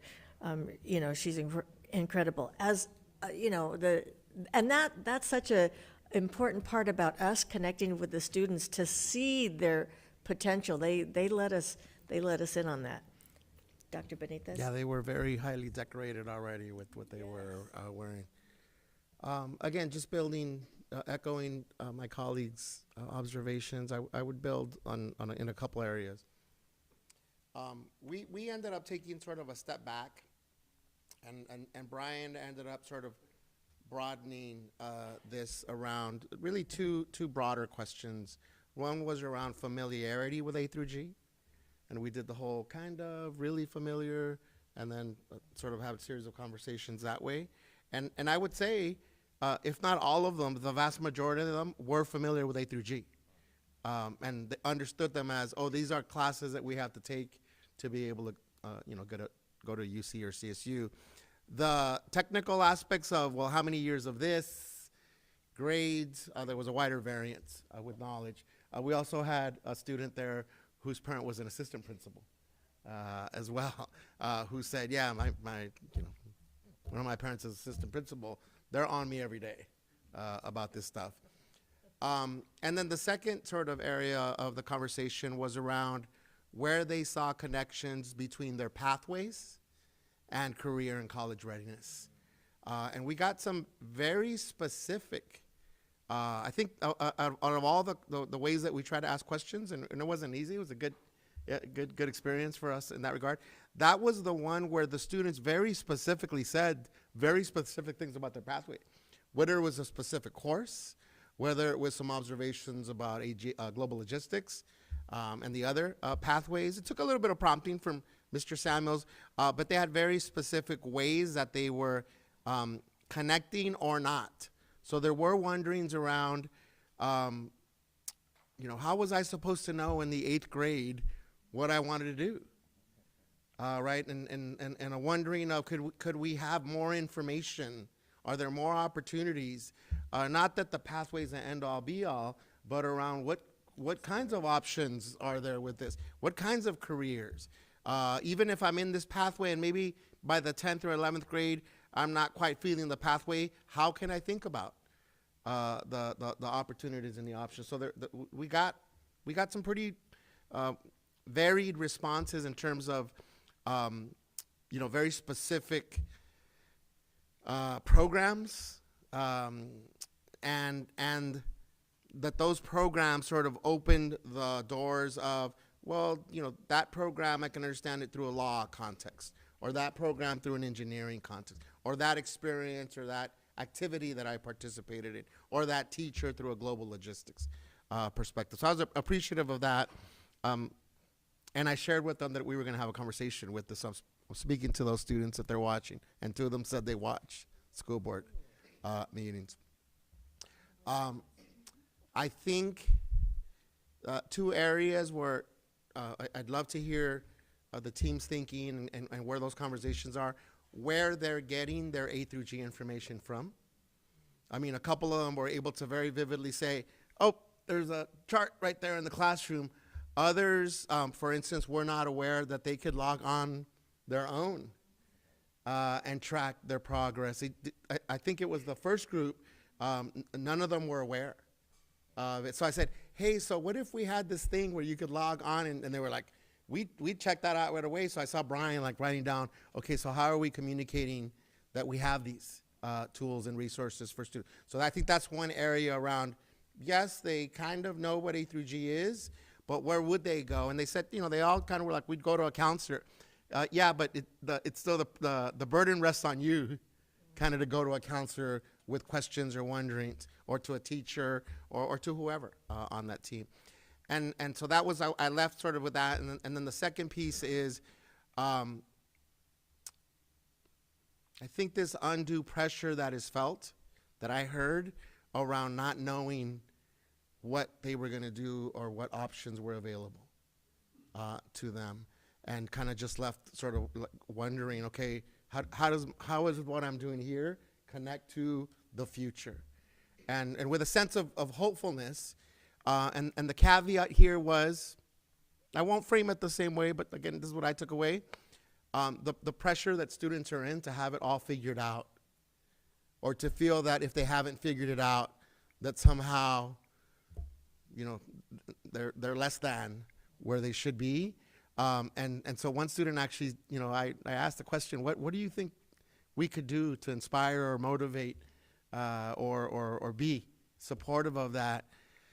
And not that she would, otherwise we would have brought her here tonight if she had the answer to that one. But I think other students chimed in around the sense of the future, sort of what's coming, what's on the horizon is different for a ninth grader that just started the high school experience than for a graduating senior. So I do leave sort of wondering around this college and career culture and readiness. What does that mean, right? What does that mean in the third grade? What does that mean in the sixth grade? What does that mean in the 10th grade? And what do we do for those students, of which we have still a large percentage that is off track? Of course, we want those opportunities to be A through G eligible, but how do we say to students, convey to students, it's not the end of the world if you fell off A through G in the 9th grade.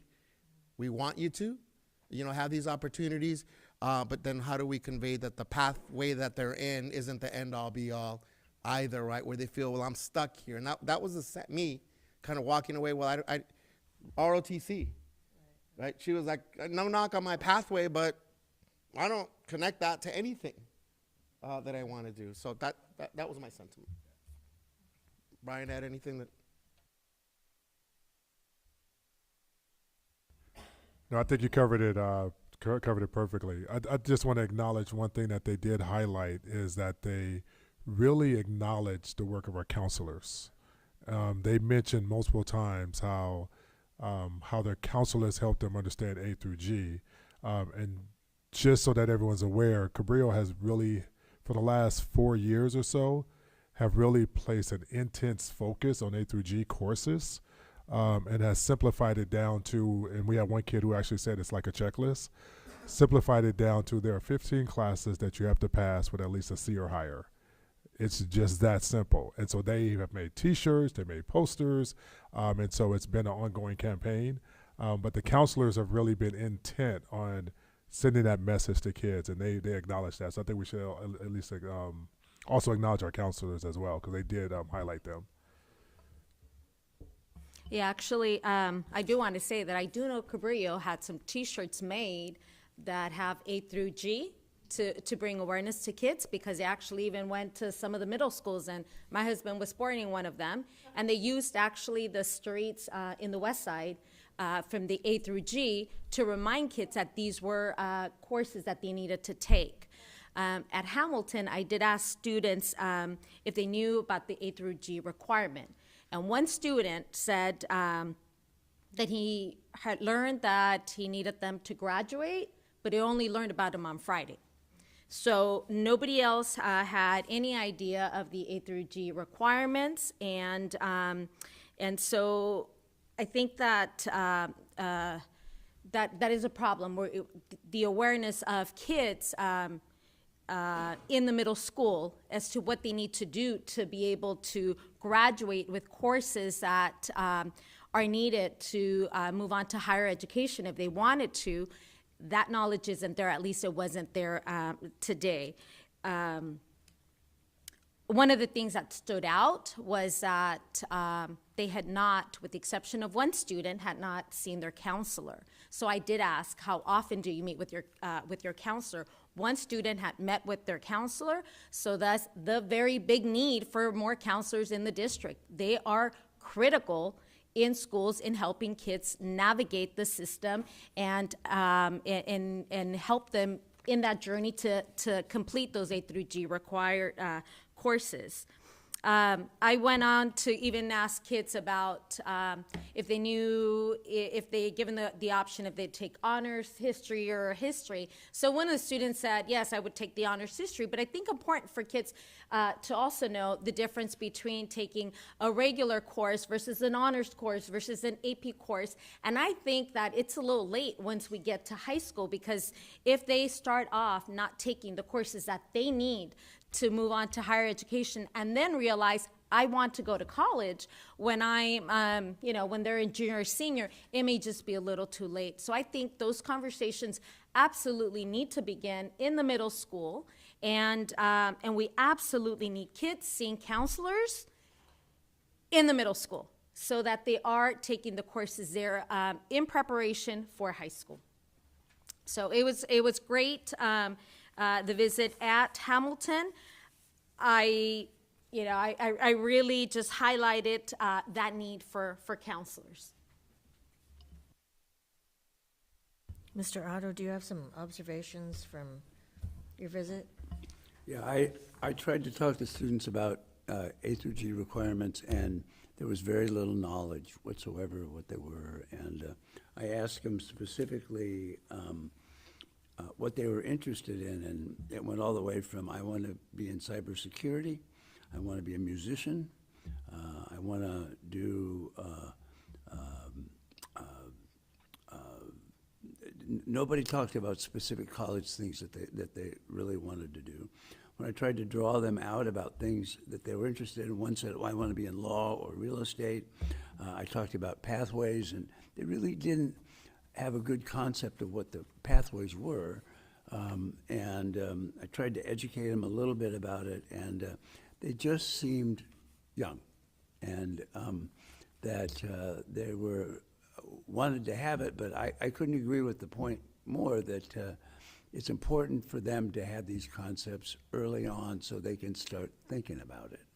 And that's all they need to do, is they need to be aware of it. And I've learned with kids and grandkids that it's very important to not just talk to them about it, because it goes in one ear and out the other. And if you can do it visually or in ways that they're more, that they can approach more or understand more, that it's important to get it across, and there are ways to make sure that it's gotten across or more likely to be made across.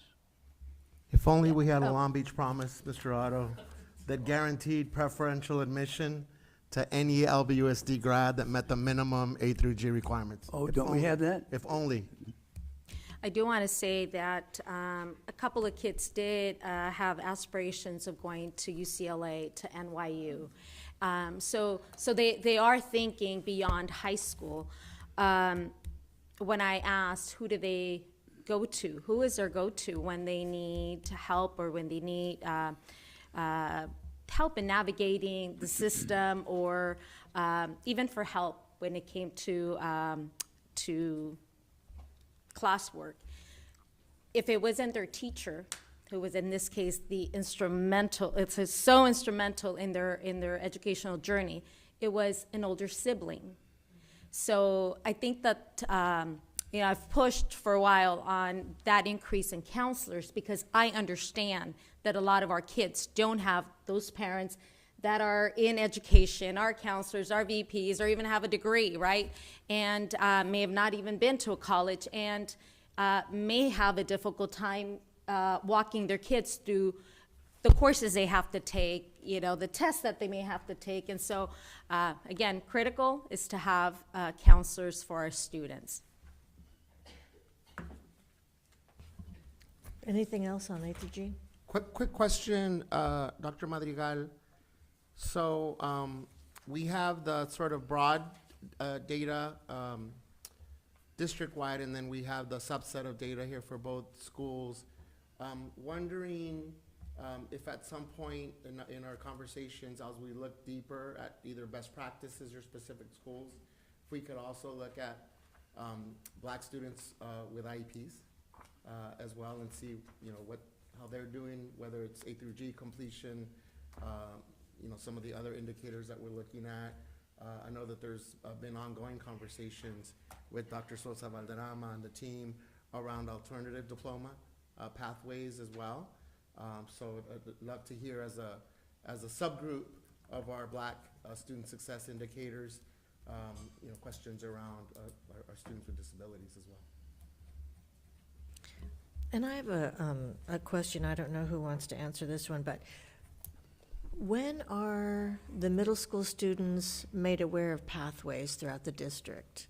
Or how? When or how? Generally, I mean, it varies, you know, varies by school, but as a system, when they begin the school of choice process, we do have actually at sites, we have someone from a site, whether it's a teacher or a counselor, that provides a lesson, if you will, regarding each of our high schools and what they have to offer. And then, of course, as you know, our sites have the opportunities to share what they offer as well. I will add the first time that our students actually hear about A through G is during their college field trips, Long Beach City College and to Cal State Long Beach. It's part of the curriculum that they experience as part of the field trip. So all fourth graders, as a reminder, go to Long Beach City College. All fifth graders go to Cal State Long Beach. That is part of the lessons that they experience. Again, just at an exposure level.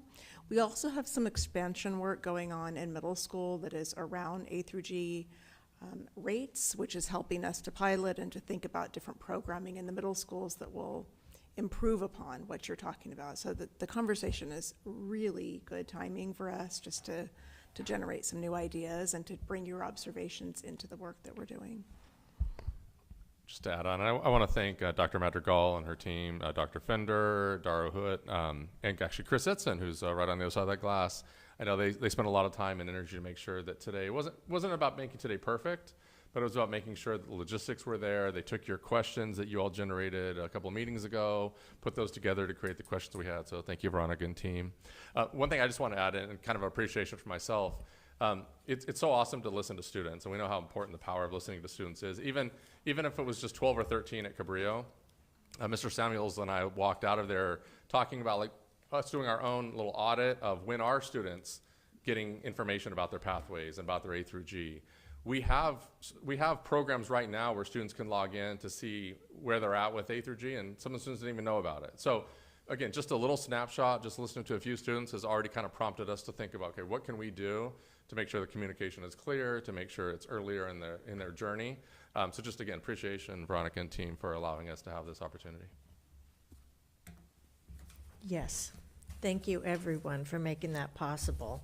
Including the staffs at the respective schools, too. Thank you. Yes, and especially our students.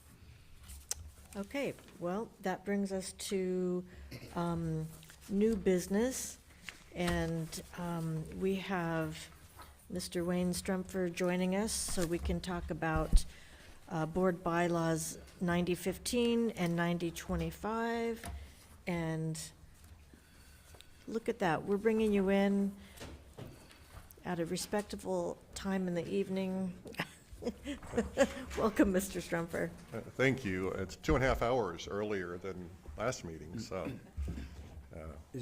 Is it true your flight is on Friday?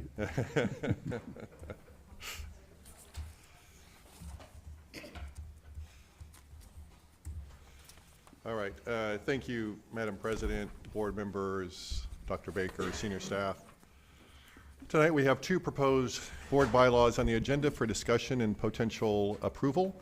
Bylaw 9015 is regarding agenda planning, and 9025 is regarding membership of board members to board and non-board committees and also various organizations. It's fine. We'll go without it at first. So let's start with board bylaw 9015. I'll just do a quick introduction and turn it over to the board. This bylaw is currently in existence. What you have tonight are extensive edits to that. The introduction focuses on the influence that a student outcomes focus has on agendas.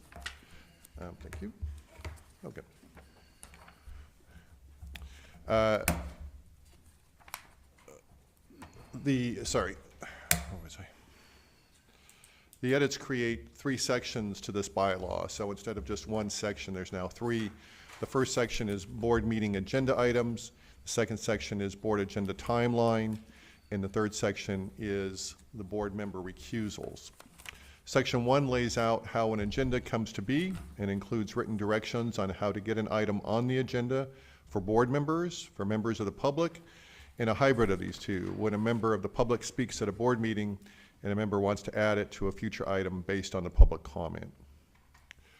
Board agenda timeline section is all new, and its purpose is to allow for less time on consent items and agenda items that are not student outcome focused. This is done by having board members reviewing the agenda materials and asking questions ahead of the meeting, having staff provide answers to board members in a public forum, and then creating a process for taking items off the consent calendar if necessary for discussion. Finally, the board member recusal section provides in writing 2 processes for board members who may have a conflict of interest and decide to recuse themselves from voting. So those are the 3 areas. That's sort of an introduction to this bylaw. I'll be happy to answer any questions, but I think at this point I'll turn it over to the board to have your discussion. Yes, I'll start, because I think there should be a correction on the public content background. It states that, it reads, on December 7, 2024, the board held a study session to in part review draft bylaws developed in collaboration with the Council of Great City Schools and Special Counsel. But we were calling it a retreat. And so for the public, for us as board members, for myself, I'll speak for myself, we were calling it a retreat. So I think it should be, we held a retreat. That should be in this page. And it was, we didn't hold the retreat to review draft bylaws, but as per the meeting, it was to give information and potentially take action on them. So I think that we should be clear that that's what we were doing. Also want to raise some concerns regarding the decision-making process of these bylaws. Changes were made outside of the board meeting, so yourself and the consultant met with us individually, and then we were presented with changes. While the original changes made back in December mirrored San Francisco Unified School District's, their bylaws, I think for the sake of transparency, it would have been a good idea to have discussed these publicly, collectively, versus individually. And I want to point that out just because if I take the, in some of these bylaws that have been given to us more recently, and I compare them to the December 7th, changes were made without us agreeing, without us taking anything to a vote on some changes. Well, so, let me, if I can, I'm sorry, Ms. Lopez, but I just want to make clear that the changes are draft changes that are for your consideration, and the changes are based on all of your input to us after the December 7th meeting. So there are changes that are proposed here to try to help the board along to get to a majority of decision, but I didn't make any changes that I'm telling you to make. I'm making some proposals. I understand. What I am saying is that for transparency reasons, it would have been a good idea to have those discussions in an open setting so that I could hear what my colleagues had to say in the public, really, to see why we feel so strongly about a change here or there. So what we have are the bylaws now revised with the changes that we gave individually, and but I personally think that that's problematic. So, like, if I could just add, it seems to me that we're discussing these in public now. Right. Based on all the information up to this point. And so that provides transparency because we're discussing it openly in public. And I agree, but for clarification, what I would have thought would have been a good idea is to take, this is what we have, this is the bylaw that we have, let's talk about the changes that we'd like to see, and then go take them and make those revisions. But having said that, I just wanted to point that out, just because it has become, a bylaw has gone through a ton of changes, and so when I compare the bylaws that we had in December to now, there's definitely a number of drafts. A question on the first paragraph, where you eliminated may place matters on the board agenda, referring to what the board president, vice president, and superintendent can do, to shall review the agenda before it is published, and the board president shall have final authority. So my question is, who will be tasked with putting the agenda together? So in other words, who will be deciding what goes on the agenda? And I'm asking this because bylaw 1915 states that it shall be the goal of the district staff to facilitate the placement of all board members' requests on the agenda whenever possible. And I think that's the key word, whenever possible, given they directly relate to monitoring of the board adopted goals and setting a monitoring of the goals guardrails. This not only sounds like the district is putting the agenda together, but the wording limits what can be added to the agenda. So who is putting the agenda with that wording that we have in the bylaws? If I understand your question correctly, staff, the superintendent, president, vice president, make a decision as to what will be on the agenda. And as it says in number 1, the board president will have final authority over what each item will be on. And there's several different ways in which you can have an item placed on the agenda, including board members and members of the public. Right, so to clarify, the staff will put the agenda together, and then the board president will approve that, versus the president, perhaps with the superintendent coming together to put the agenda together. As I understand right now, and somebody correct me if I'm wrong, because haven't been in the thick of it for the past 8-9 months, but I believe that's what we've been doing. Right. That's what we've been doing, but the wording here, that's why I wanted clarification, and so long as we have it on record, because just the wording here, the way it's written, it doesn't sound like that. But thank you for that. Is there a Dr. question? Baker, did you want to? No, I just wanted to acknowledge that the shift in practice is towards more involvement with the board president in particular. And so where that appears is probably across several bylaws, and perhaps you want to either take a minute to reread the entire bylaw and look through the different sections of this, or to have Mr. Shumford just highlight some of the portions of this that speak to that. There are, in this bylaw, as I read, there are special attention paid to things that are around student outcome-focused governance monitoring. The board, as number 1 says, the board president, vice president, the superintendent, and/or authorized designee shall review the agenda before it is published, and the board president shall have the final authority over whether each item on the agenda is placed in. So it is certainly an expectation that staff produce all of the things that a board member would not have access to. For example, in the consent calendar, there are many, but either legally required or aspects of business that come to you either for ratification and/or approval before funds are released on a contract. All of those are the work of the staff. That wouldn't be something that board members would be able to actually have access to prior to them being on the draft agenda. And so this proposes more involvement of a board member than historically has been. Mrs. Craighead, thank you, has been working her way into this, so participating in the agenda development, especially as it has related to governance practices, has been a deciding factor when something is coming to either a vote or a need for discussion, she is making a decision about those things. This codifies that and actually starts to have a role that would be an every other week kind of meeting for the president or whoever serves in the president's seat to be more involved in the actual formation of that agenda. Okay, proposed changes also to this bylaw may hinder transparency. Board Bylaw 9015 states board members will have 4 days to submit questions about the agenda items to the superintendent. And the superintendent will have 1 day to create a Q&A document of responses to board member questions.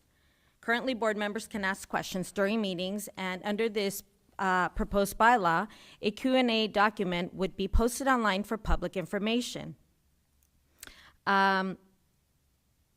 But it would not include who asked the questions. What would happen in the event, this is a question, that a board member has a question during a meeting? If it's a public meeting, if I'm understanding your question, obviously, if you had a question, we'd know it was you. The point of not saying who the question comes from is in regards to the Brown Act. It's not an open session. It's in an email or it's in discussion outside of a board meeting. So that's the reason for that. Okay, but, so if we're going to, it's rather than ask questions here publicly, if we're going to send our questions, but where we're in meetings, we have a question, what would happen to that board member if they come up, if they ask questions? Are you saying, would we still be allowed to ask Yes. questions during a meeting? Yes.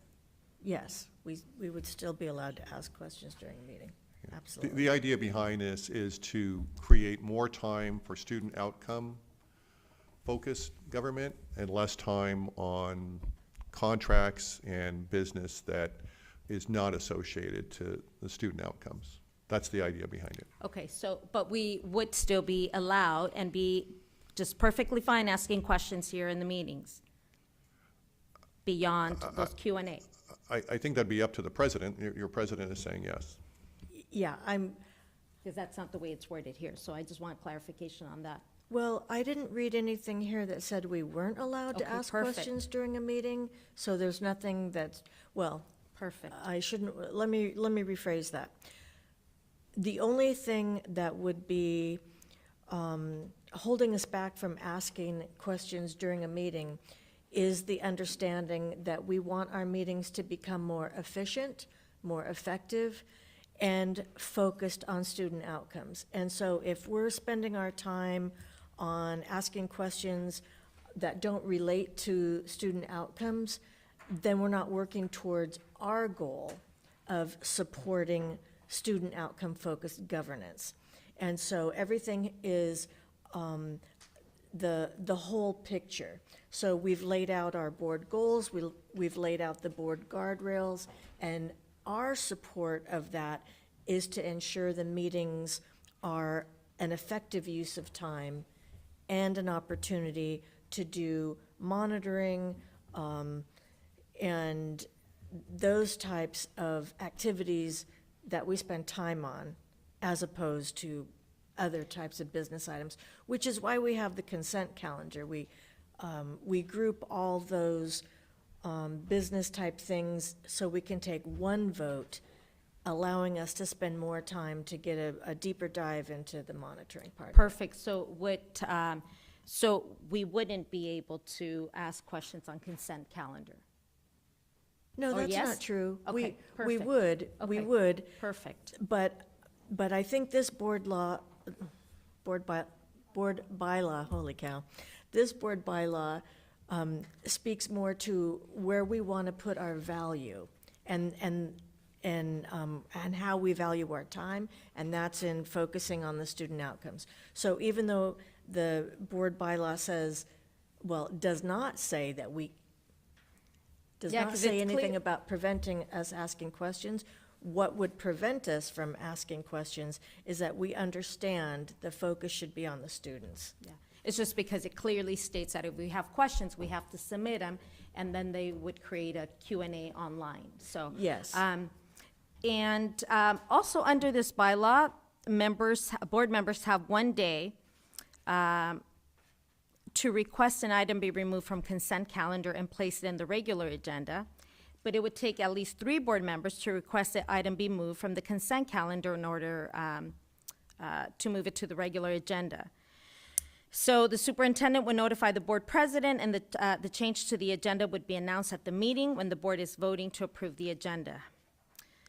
I think my question here is, what if a board member wants to move something from the agenda, and then obviously the 3 other board members didn't make that request prior to the meeting? So Yeah, to take it off the consent agenda would require a majority of the board. And prior to the meeting.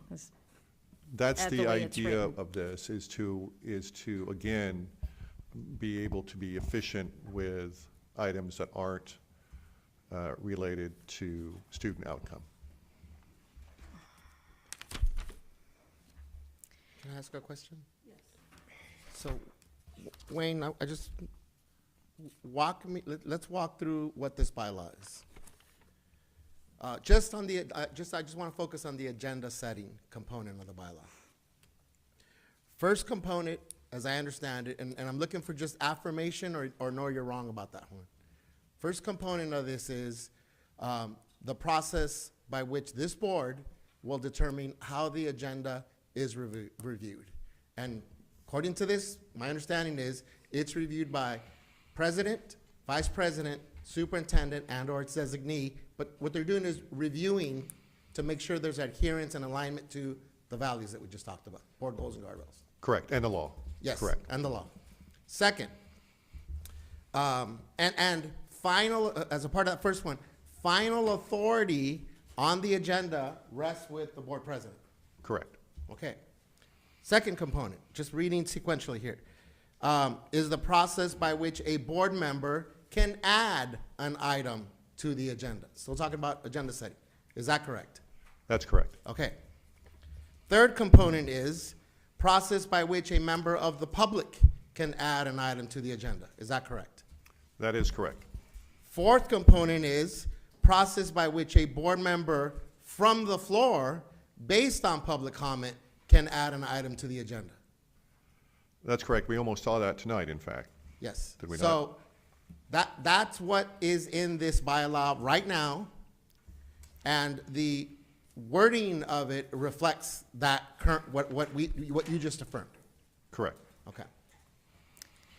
And also on page 3, it says that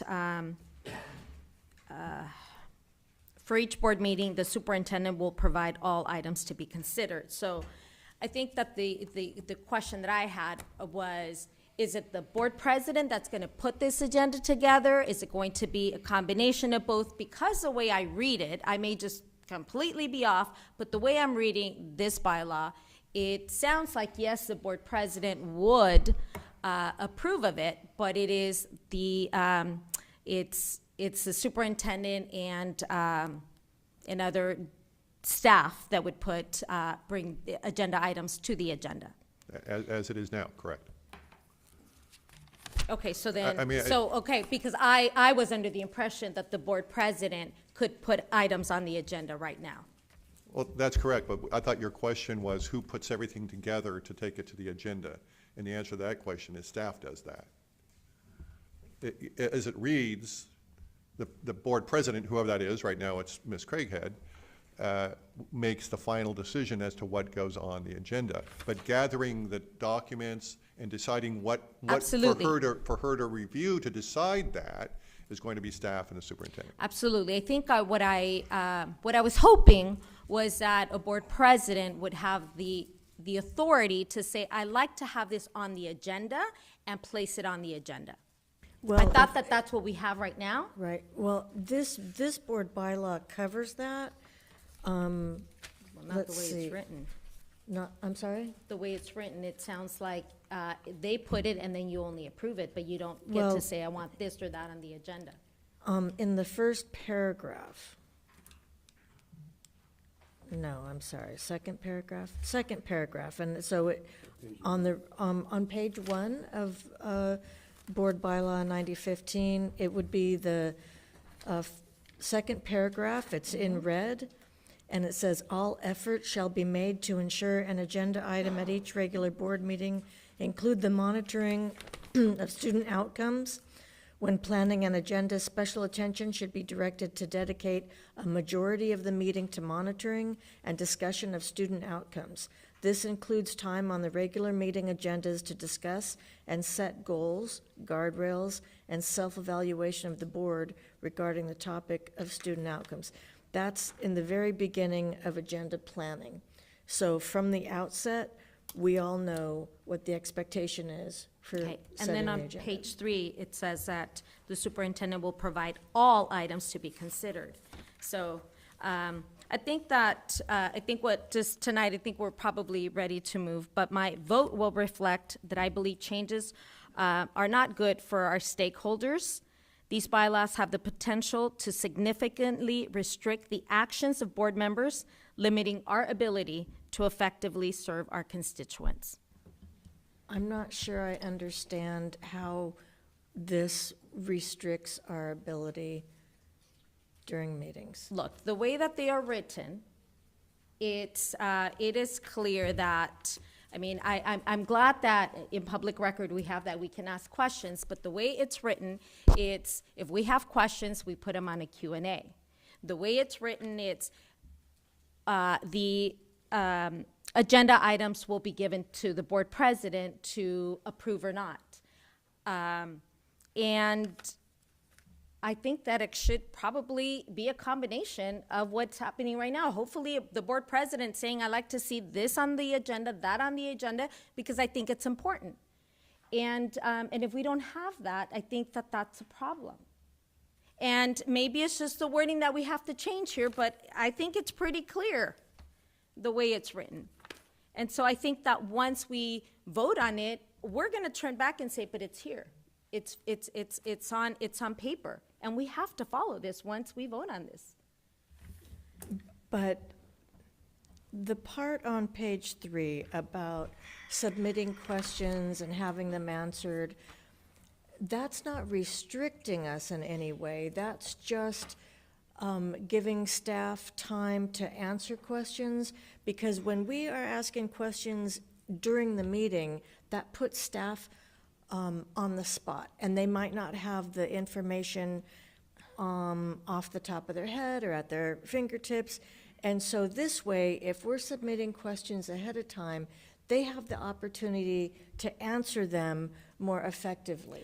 Absolutely, So I it's agree. twofold. But there's two things. I think that if something's on the agenda, you should be prepared to answer questions. So if we're not prepared to answer questions, it probably shouldn't be on the agenda.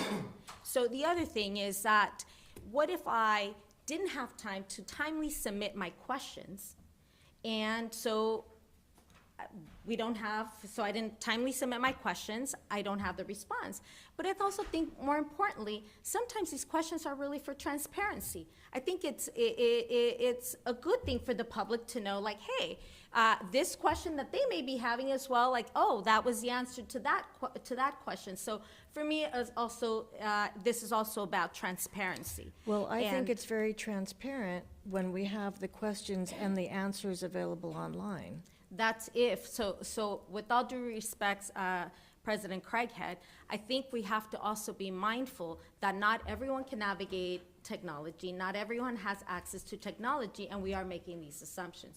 But with that, I completely respect how, my colleagues may see this. I have to also do what I feel is in the best interest of those who I'm representing. Right. Well, I think if somebody is having trouble navigating technology or not having access to technology, they're also not having access to these meetings unless they're here in person. So I feel like this provides transparency to the best of our ability, and there's a public record of it. But anyhow, so I think maybe if somebody makes a motion, we can go from there. Move to approve, but anticipating more time for discussion? Absolutely. Move to approve. Second. More time for discussion. So I just want to make sure, in the spirit of Ms. Lopez's comment, that I'm clear here, Wayne. Walk me through. I heard something in tonight's discussion. I want to request for an item to be placed on an agenda. Do I have the, as I'm reading this, I want insurance. I'm reading that there's a process here that describes, I'll even use a real example. Again, with the parameters of understanding X many meetings from now, all that stuff, right? I'd like to get an update on where we're at with CCT. We heard public comment, we've been contacted. Do I have an ability as a board member to request for that item to be on the agenda? Yes, you do. There's actually two options. If you have a public speaker, right? If a public speaker comes up and says something that piques your interest and you want to have something on the agenda, you can do one of two things. You can either say, board members, I'm interested in having an item in the near future, next board meeting, on project X. I would like to make a motion that we put this on the agenda for June 5th, whatever day that is. And then you would have a second and a vote for it. That's one way to do it. Or I can write it in. Right then and there. I can write it in, request it. Or the other option is you can write it in, make the request. Yeah.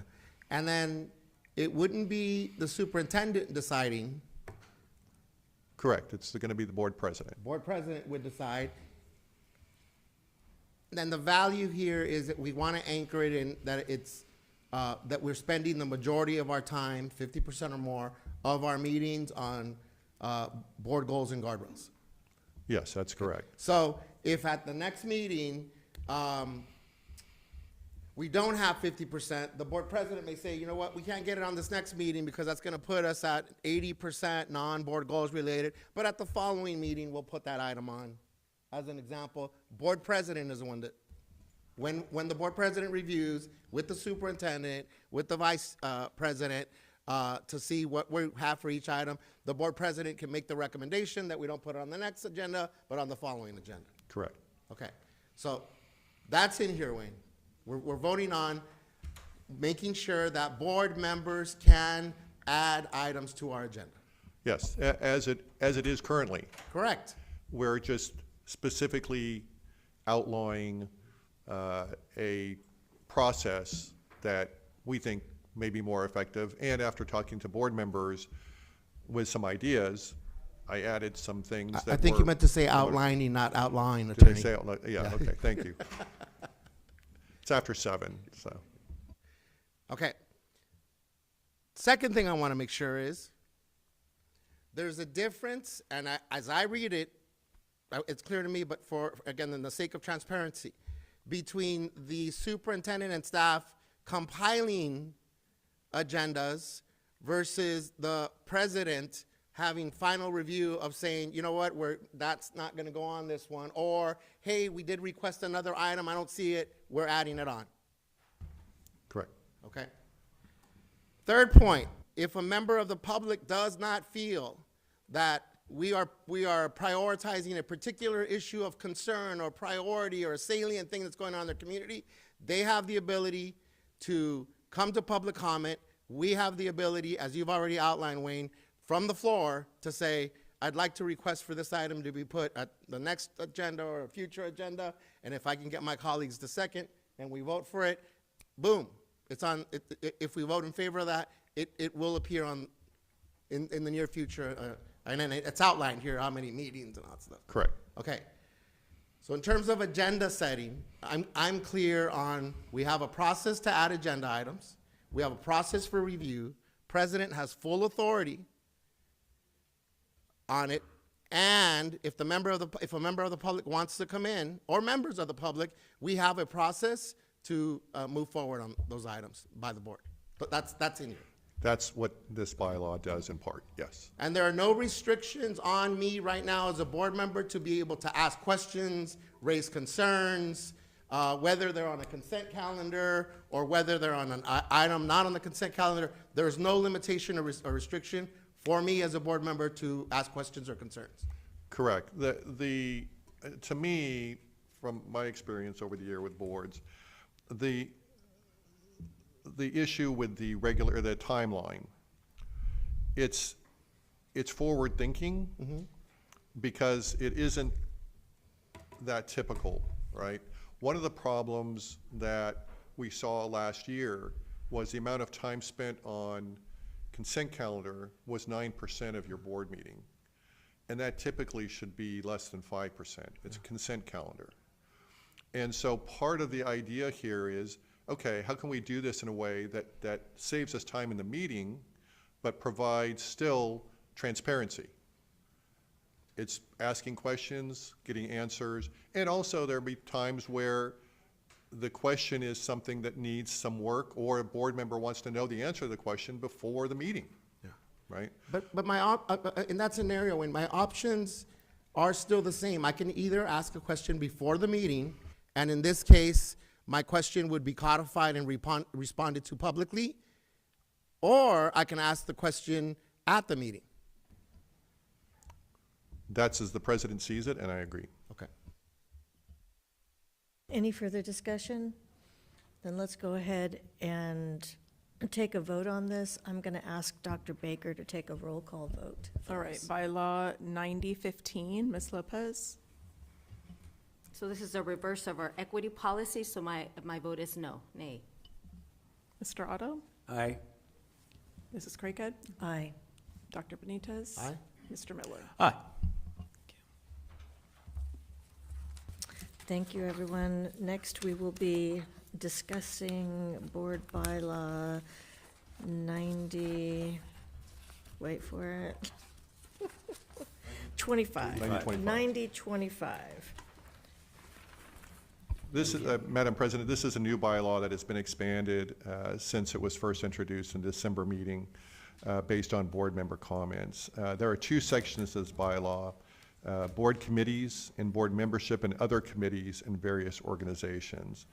The key language in this bylaw pertains to appointments to board committees. This was something that was discussed in open session back in December, and again with several, I think a majority of the board members during my conversations. And that is that appointments to board committees, non-board committees, and various organizations be accomplished by a majority vote of the board. That is who is going to make the decision as to who is going to be on committees or in various organizations representing the board. It'll be the board majority making that decision. Right, and that would prevent a situation where you have somebody who wants to serve on a committee but is being maybe held back by one or two people or whatever situation. This allows every board member to have the equal opportunity to serve on a committee with having the whole board. Correct. I recall, my recollection in previous open meetings was a concern was that not currently, but in the past, there may have been some issues between the president and a board member, and if the president had the power, that board member ends up not being able to participate in hardly any committees. This eliminates that situation where now you have a majority of the board, which is, the board making those decisions. Right, so it takes the power from a single person and gives it to the board as a whole. Correct. Okay. So here again, this bylaw didn't exist and in December, and the draft that we have is a revised draft. So I guess my question is, can you tell me which one of my colleagues said, hey, we need a bylaw that to form committees? This was a suggestion by AJ and Greg based on their work, and it's also one I've seen many a time in my career that does help, and I think to have something in writing eliminates problems going down in the future. It's a small bylaw. It's not an awfully controversial one. I think it just lays out the rules that will work, but Yeah, I and I think understand if you have. this is exactly my problem. These come from San Francisco Unified. If we That look way, at what they I- have mirrored, and you actually, when you and I spoke, you did admit to that. I Mr. just Strumfer, back in If I could speak for a second. in November. Okay, I didn't admit to anything. What I said was there are several of these bylaws that San Francisco Unified used. Your question to me back in November was, are these used by, does any other school board have these? And I said, yes, AJ has worked with San Francisco Unified, and there are a number of bylaws that are similar. These changes that are made are Long Beach Unified changes. They are not San Francisco Unified. The idea behind it was used in San Francisco. That happens to be because AJ worked with that board as well. But these are not identical. I'm not presenting to you San Francisco Unified board bylaws to approve for Long Beach Unified. That's not correct. But to clarify, a bylaw like this one didn't originate from a board member saying, hey, like, let's form a bylaw, like, let's focus on committees, but it was a recommendation from yourself or from Greg, right? The board back in September was sent a letter from me that asked questions as to what would need to be changed, what would be positive changes, what do you like, what do you dislike, what kind of board bylaws could we use. From that, we then developed, Greg, AJ, and I developed suggested bylaws.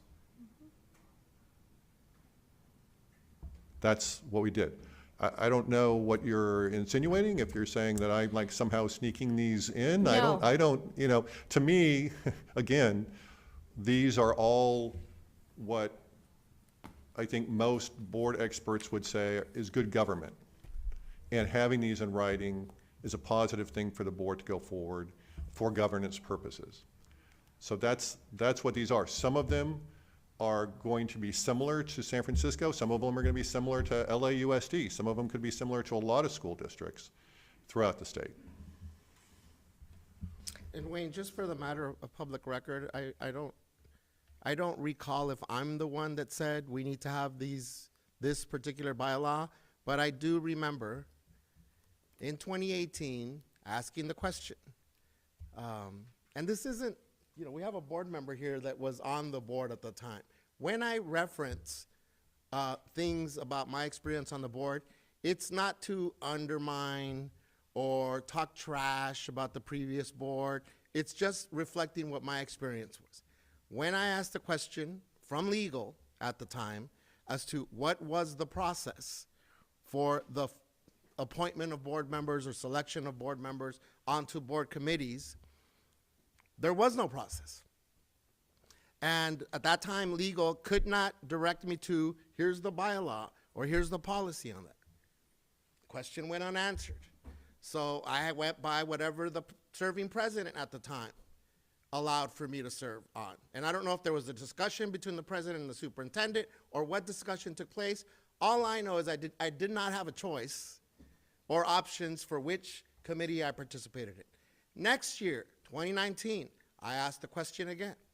At some point in 2019 or 2020, I asked the question at a board meeting or raised the, hey, it would be important to identify what is our process for both creating committees and/or constituting committees. Because at that time, again, the response from legal was that they weren't sure whether the then committees were initially created by who.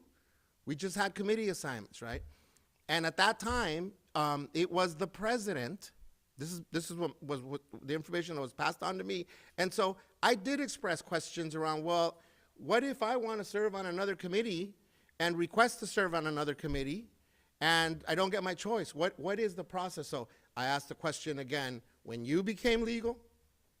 I asked the question when Jeff became legal. So I may not have specifically said, give me a bylaw, but that was also my understanding of the practice that we used prior to codifying this with the selection of Mr. Miller on the, what is it called, timeline committee, or what is it called? Yeah. Following, because we had a conversation with initially with AJ at some point, but at that point it was with Greg. So again, if it's about who created this, well, you suggested this language based on your research. But I'll take full ownership and responsibility that I've been questioning what is our process for both creating committees and constituting committees. And without a process, I think our recourse is, I'm asking for legal advice, is how can we have committees and formation of committees and constitution of committees without a policy to govern that? Right, and I can say, I do remember you asking those questions, and you're absolutely right. The process that was in place, because I participated in this process, was that the president assigned committees. And that's how it was done. And you're to absolutely confirm, right. this process is the more equitable approach. Would you agree? I would absolutely agree that this is a more equitable approach. I would also say that this prevents us from going back to the way it used to occur and, provide more guidelines for the board to be more effective. And the more we can, codify these processes, then it helps us. We don't have to have that turmoil that can result from a board member wanting to serve on a committee and not having the opportunity to do so. So I see that as protecting not just our board, but future boards in providing guidelines. And so when you talk about asking questions, I think questions have to be asked so that we can improve, so that we're always having high expectations for ourselves, because we have high expectations for everyone else. And so we have to live up to those expectations, and this type of bylaw helps us to do that. Yeah, can I? Yes. Yeah, I take a slightly different view of this, and that is that this is not only more transparent, but it's more democratic. And what it gives is us, everybody in the public and here, the ability to say, it does away with the question of how did that person get on that committee? And they said, well, he had special expertise, and you really ought to be able to do that. And so the president has made that decision. Not anymore. Under this guideline, under this bylaw, what will happen is that the board will vote on who gets to go on the committees. Now, is there mischief going on? I don't know. I don't think so. But this ensures it. And that's important democratically. And it's better, and I, by the way, I think it's in the best interest of the board, because what you really want is a board that works together. Everybody on the board working together.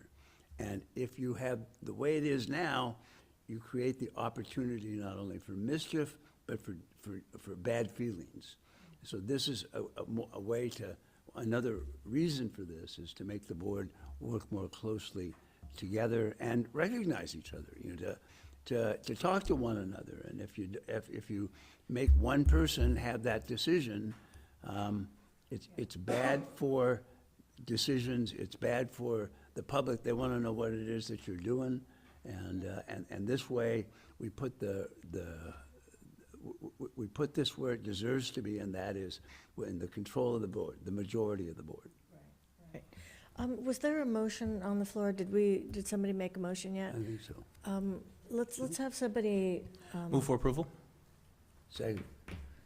Any further discussion, or are we ready for the vote? My vote will reflect that we didn't have this board bylaw in December, and as we have it, it comes already with revisions when this is the first time we are collectively discussing it. I just want to make sure I understand, Ms. Lopez, what you're saying. There was a draft bylaw of 9025 in the December package, right? You're not saying that.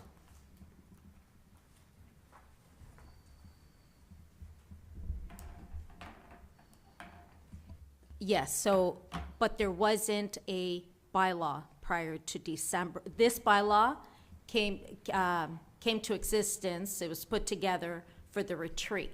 The draft bylaw was. There Right. currently is not a bylaw for this. That's correct. Right, so This is the prior to creation of that, so bylaw. what I'm saying is that it was, we didn't have, the district had not adopted bylaw, 9025.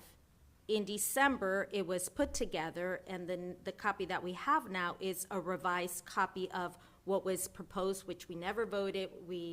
That's what you're doing now. We is discussed, voting. right. Yeah, that's the case with all of the bylaws, that they were Yeah. proposed in December, and we discussed them after that, and then I've put together, based on the discussions with all of you, with all of us, I've put together suggested edits that I believe the board would like and would approve, and so that was my goal on this. But yes, but this was introduced in December, and it is not currently a board bylaw. It'll be a new bylaw. And I'll call for the vote. Dr. Baker, will you take a roll call Sure. vote? Ms. Lopez? No. Mr. Otto? Aye. Mrs. Craighead? Aye. Dr. Benitez? Aye. Mr. Miller? Sorry. Aye. Thank you. Let's see, next on the agenda, we have. Thank you, Wayne. Oh, yes, thank you, Mr. Strumpfer.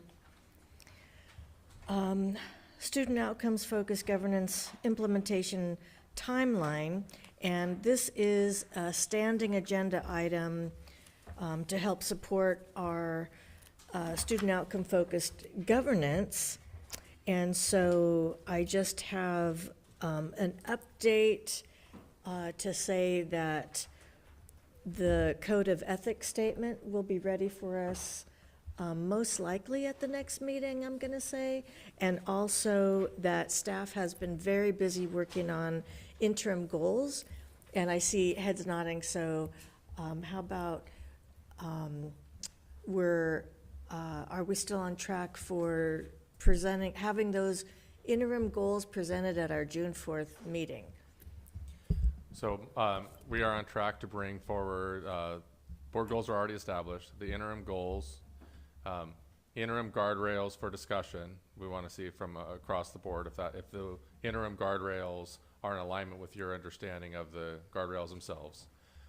So we'll bring them to you on the 4th of June, and then likely for a vote, if all goes well, likely for a vote on the 18th of June. Thank you. Just a point of clarification, President Craighead. So is what you're meaning, Brian, is that it will be just an information item the first time that they're brought to us? That's correct. Okay. Great. Mr. Miller, did you have anything to add? We both serve on that committee. No, I probably shared already pretty much all of the details that I have at the advisory committee piece. So, no, I'm good. Okay, well, in that case, you can start us out with a board report. Thank you. So there are a couple of things that I wanted to highlight. I think the first one that I'm sure all of us will speak to is the Black Rat that happened on Sunday. I probably say this about like 5 events, but that's one of my favorites, man. I really, really enjoyed it on a number of levels. I think that first, graduations are really that pinnacle celebratory moment of all of the work that has been put into these young people and their efforts. And so to have a moment where we're not just celebrating their graduation, but more importantly, a demographic that's felt underappreciated, undervalued in our district. They shared that through multiple outlets, and to have a celebratory event for them in particular, I just think is very powerful, you know. And I will say that it is not just a unique experience, but it's a really fun one. You know, all the dancing and let's call it crowd engagement. I just really, I just really think that it's one of those pinnacle celebratory events that we have within our district. And so I just wanted to applaud the whole BSAI team for all of their work to make it happen. Obviously, Pastor Zaid over there, man, and his speech. He's such a great orator, let me tell you. And all the young people who participated as well. It takes a lot of guts to get up in front of your friends and your peers and to not only speak power into the future, but to just be a representative of something that's bigger than you. And so for the young people that did have a couple of speeches, I wanted to applaud them as not only did they do a very good job representing the district, but representing the black graduates from the Long Beach Unified School District. As we had some awesome kids, one in particular, Brian introduced me to, a young black architect, our future architect. Oh man, I got super excited. So all things considered, it was just an awesome, awesome event. And once again, just a big kudos to the whole team that made it happen. As I know I enjoyed myself. I posted a couple of pictures on social media of me and Diana dancing, and people got a great kick out of it. And so, but more importantly, I got a lot of love from my friends and family who were present about just how cool of an event that is, and how the great turn that the district is making in regards to valuing our community. And so it's just very, very appreciative. There is a really cool event coming up in a couple of days, and it is the high school journey of students with an IEP from kinder to graduation. That is going to be in partnership with our special education division in Long Beach Forward on May 28th, which once again, I think is another great moment for our district in regards to navigation. I'm going to take a huge caveat here, but just follow me. As you guys heard me talk earlier about how I was talking with students about the game Assassin's Creed. So the part about Assassin's Creed in that video game is that you're really kind of lost. Like, you don't really know what the mission is, right? And but all things considered, you're trying to finish this game and accomplish the end goal, which you're kind of familiar with.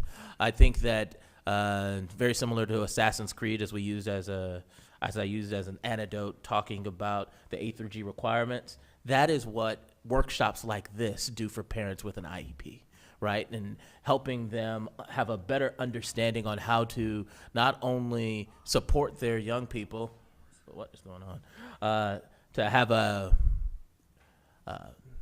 better understanding of the IEP process, but also how to better support their young person as they navigate through the Long Beach Unified School District. And so just collaborative opportunities like this to partner with great organizations like Long Beach Forward. They do such a good job of community engagement. And so I just wanted to applaud you all for, once again, helping put on that event. I also wanted to highlight that I had an opportunity to meet with the teachers over at Washington. Technically, they're located at Mary Butler.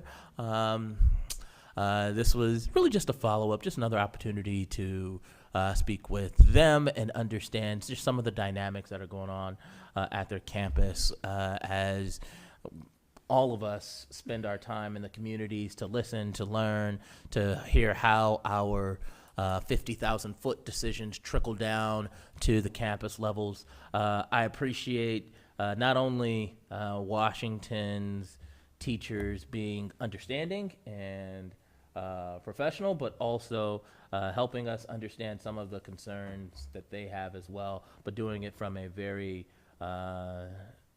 diplomatic and professional stance. And so I just wanted to make sure that I gave them a special shout out, because not only have they been great about helping me understand, as I'm not somebody who's there on a day-to-day basis, but also carrying the empathy needed to appreciate the leadership in their good decisions and maybe in some of their not so good decisions. And so I just appreciate it, their willingness to share, but be understanding as well. And then last but not least, I wanted to give a special shout out to Operation Jumpstart. I was going to bring up that organization a little earlier. when I was talking about the A through G requirements, because as an organization, one of the things that they do very well with the students that they bring into their fold is really instill the moniker of get in, stay in, graduate, as their organization is focused towards helping first generation future college attendees get into college, stay in college, and graduate. And so they talk about it as early as the 7th grade. And so as they continue to have this conversation, like I said, these young people have now, by the time they get to the 12th grade, they are well versed in the A through G, and they're well versed in what colleges and what majors and minors and what they want to be when they grow up. And so I just think that it's a great thing that they're doing. And so they're having their celebratory event on June 7th. Over at the Yacht Club in Long Beach. And so I'm looking forward to celebrating with those young men and young women as well in a couple of days. And so I just wanted to give them a special congratulations today. That'll be the end of my report. Thank you. Dr. Benitez. Yeah, very short today, Madam Chair. So there are a lot of things going on the next few weeks here with our district, activities, events, celebrations, graduations right around the corner. And so I want to restate our appreciation for our classified employees that serve as the backbone for making sure everything on our campuses are beautiful and ready to go and pristine, and whether that's opening up gates early in the morning or staying late in the evening. And so, again, just a reaffirmation of our appreciation for our classified employees that are really the backbone. Not just around our facilities, but also around the educational support that they provide our students each and every day. And we saw a glimpse of that today. And so I know that we don't get a lot of face-to-face time with our classified employees, but you are seen, you are appreciated, and all your efforts allow for those wonderful things to happen in the classrooms and our school sites every single day. So thank you for that. So speaking of pristine, great community events, Lincoln Elementary hosted AOC 7's Literacy Fair this past Saturday.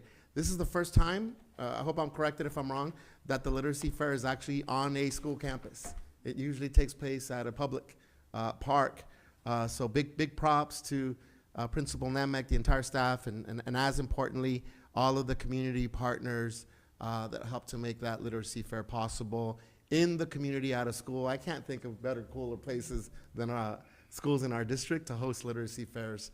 And so that obviously impacts thousands of students and families, thousands and thousands of books donated, passed out, and a bunch of other really cool supplies and entertainment that took place.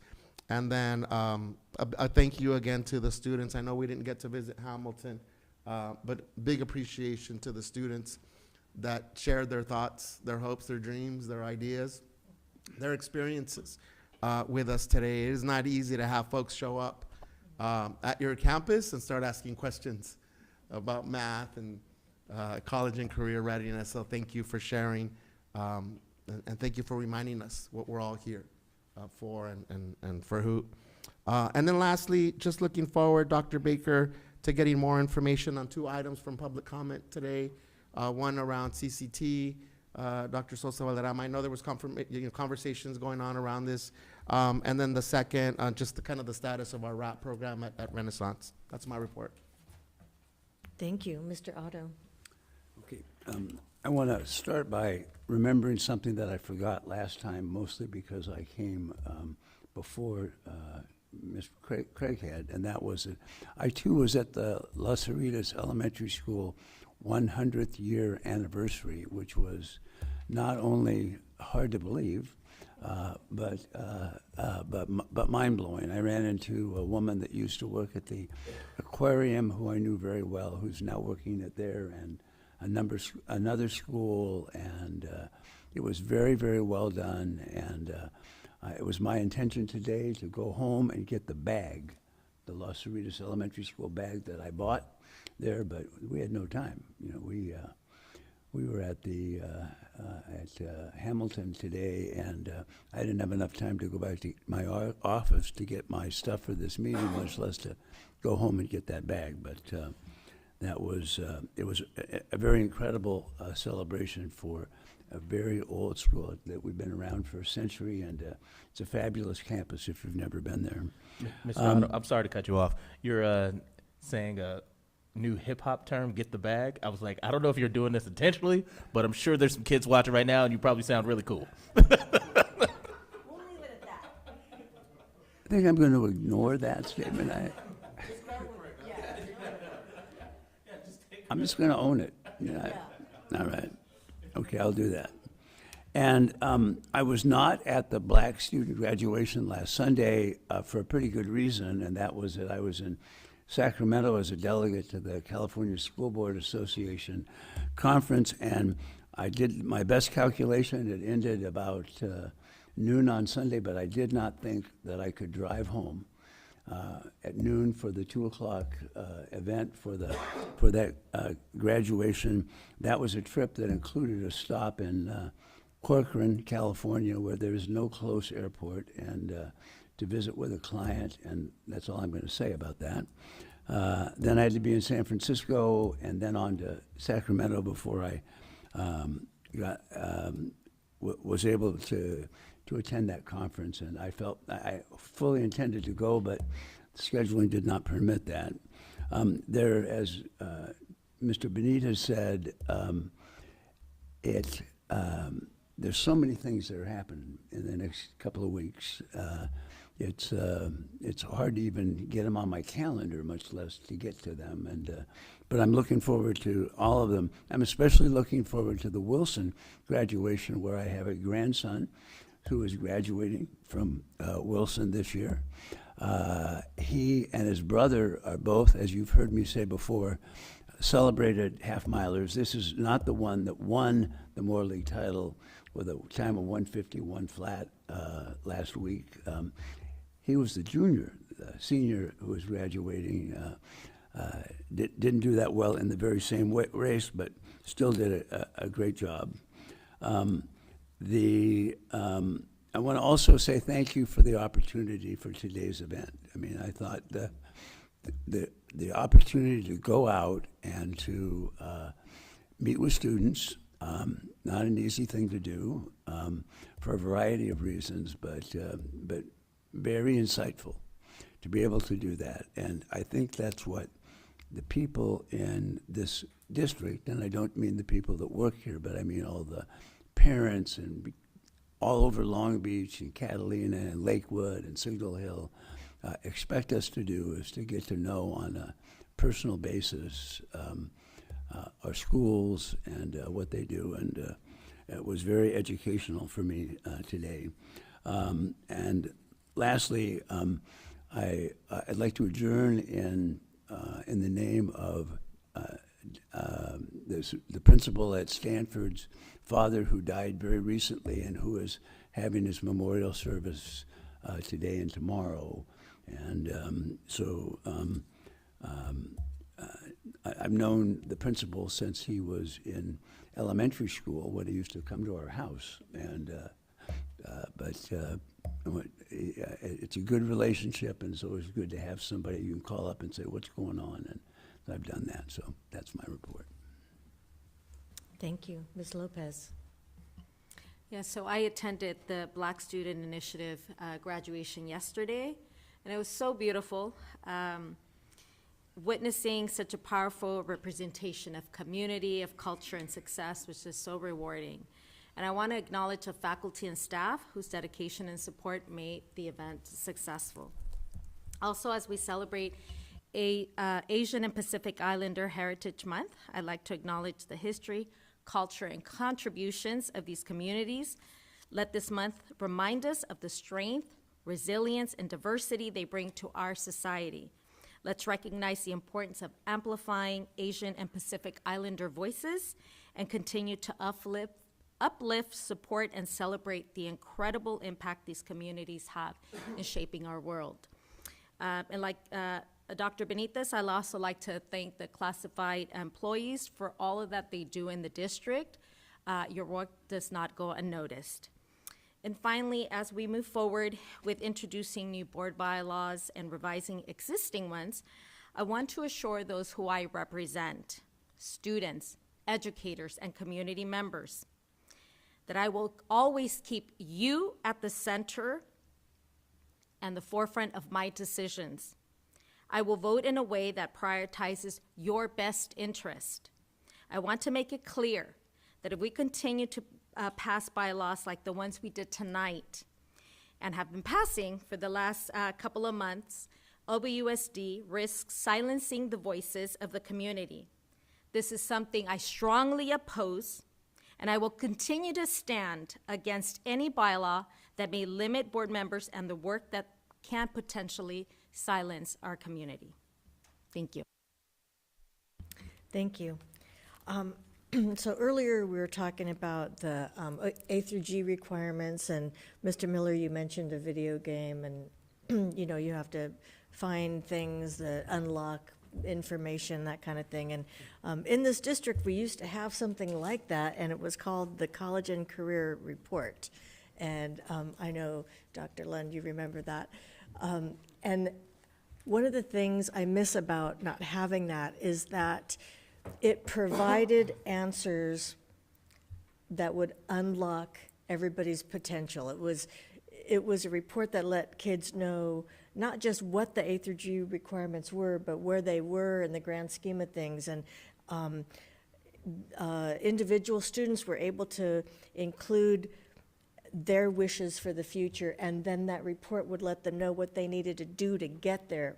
Anyhow, it just made me think of that.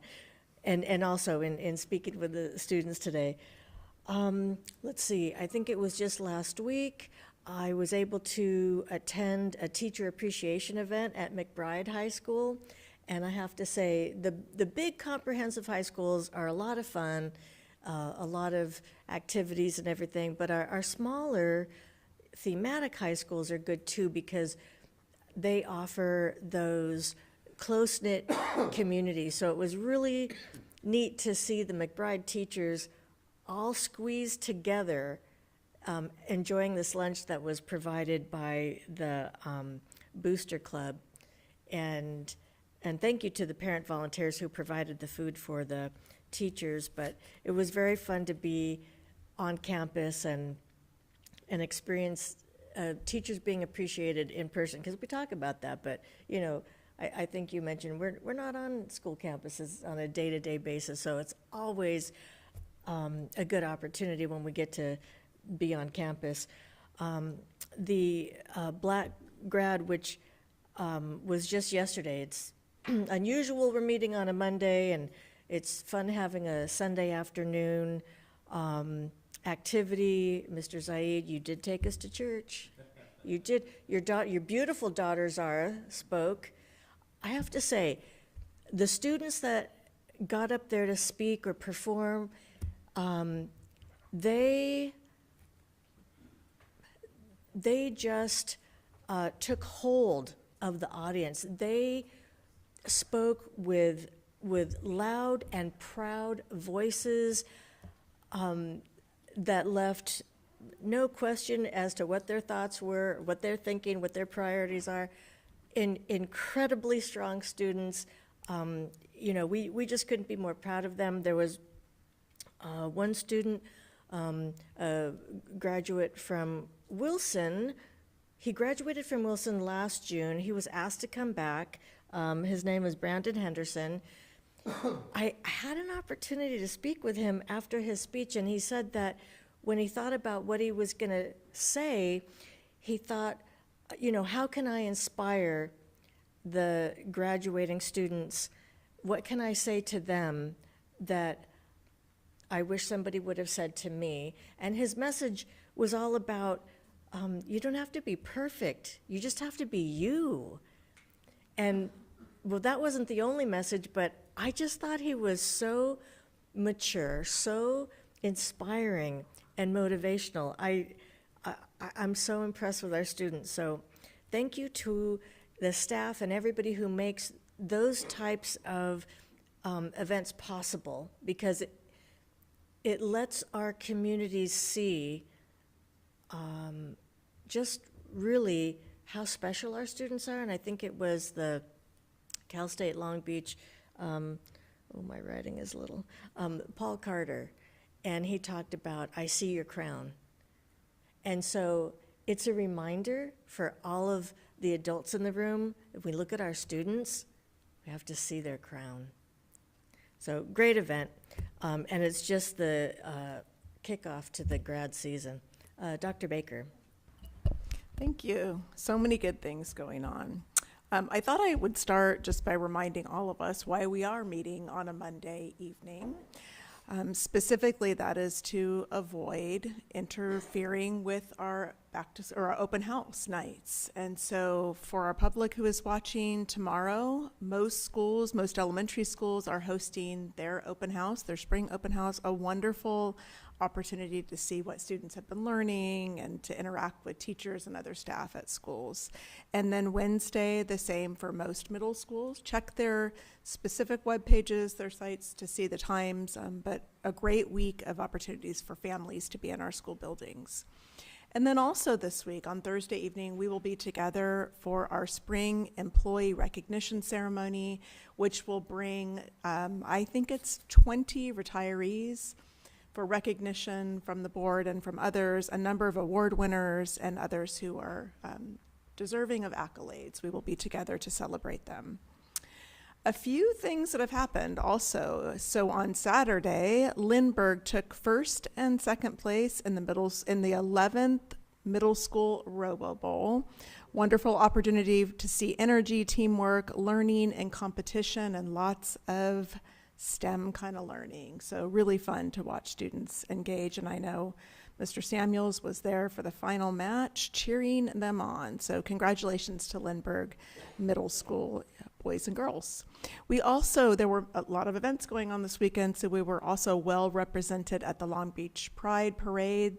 We had in the board's truck, that truck had more than 20 participating staff who represented us and our families there to celebrate our LGBTQ plus community and have fun as they celebrated in the parade.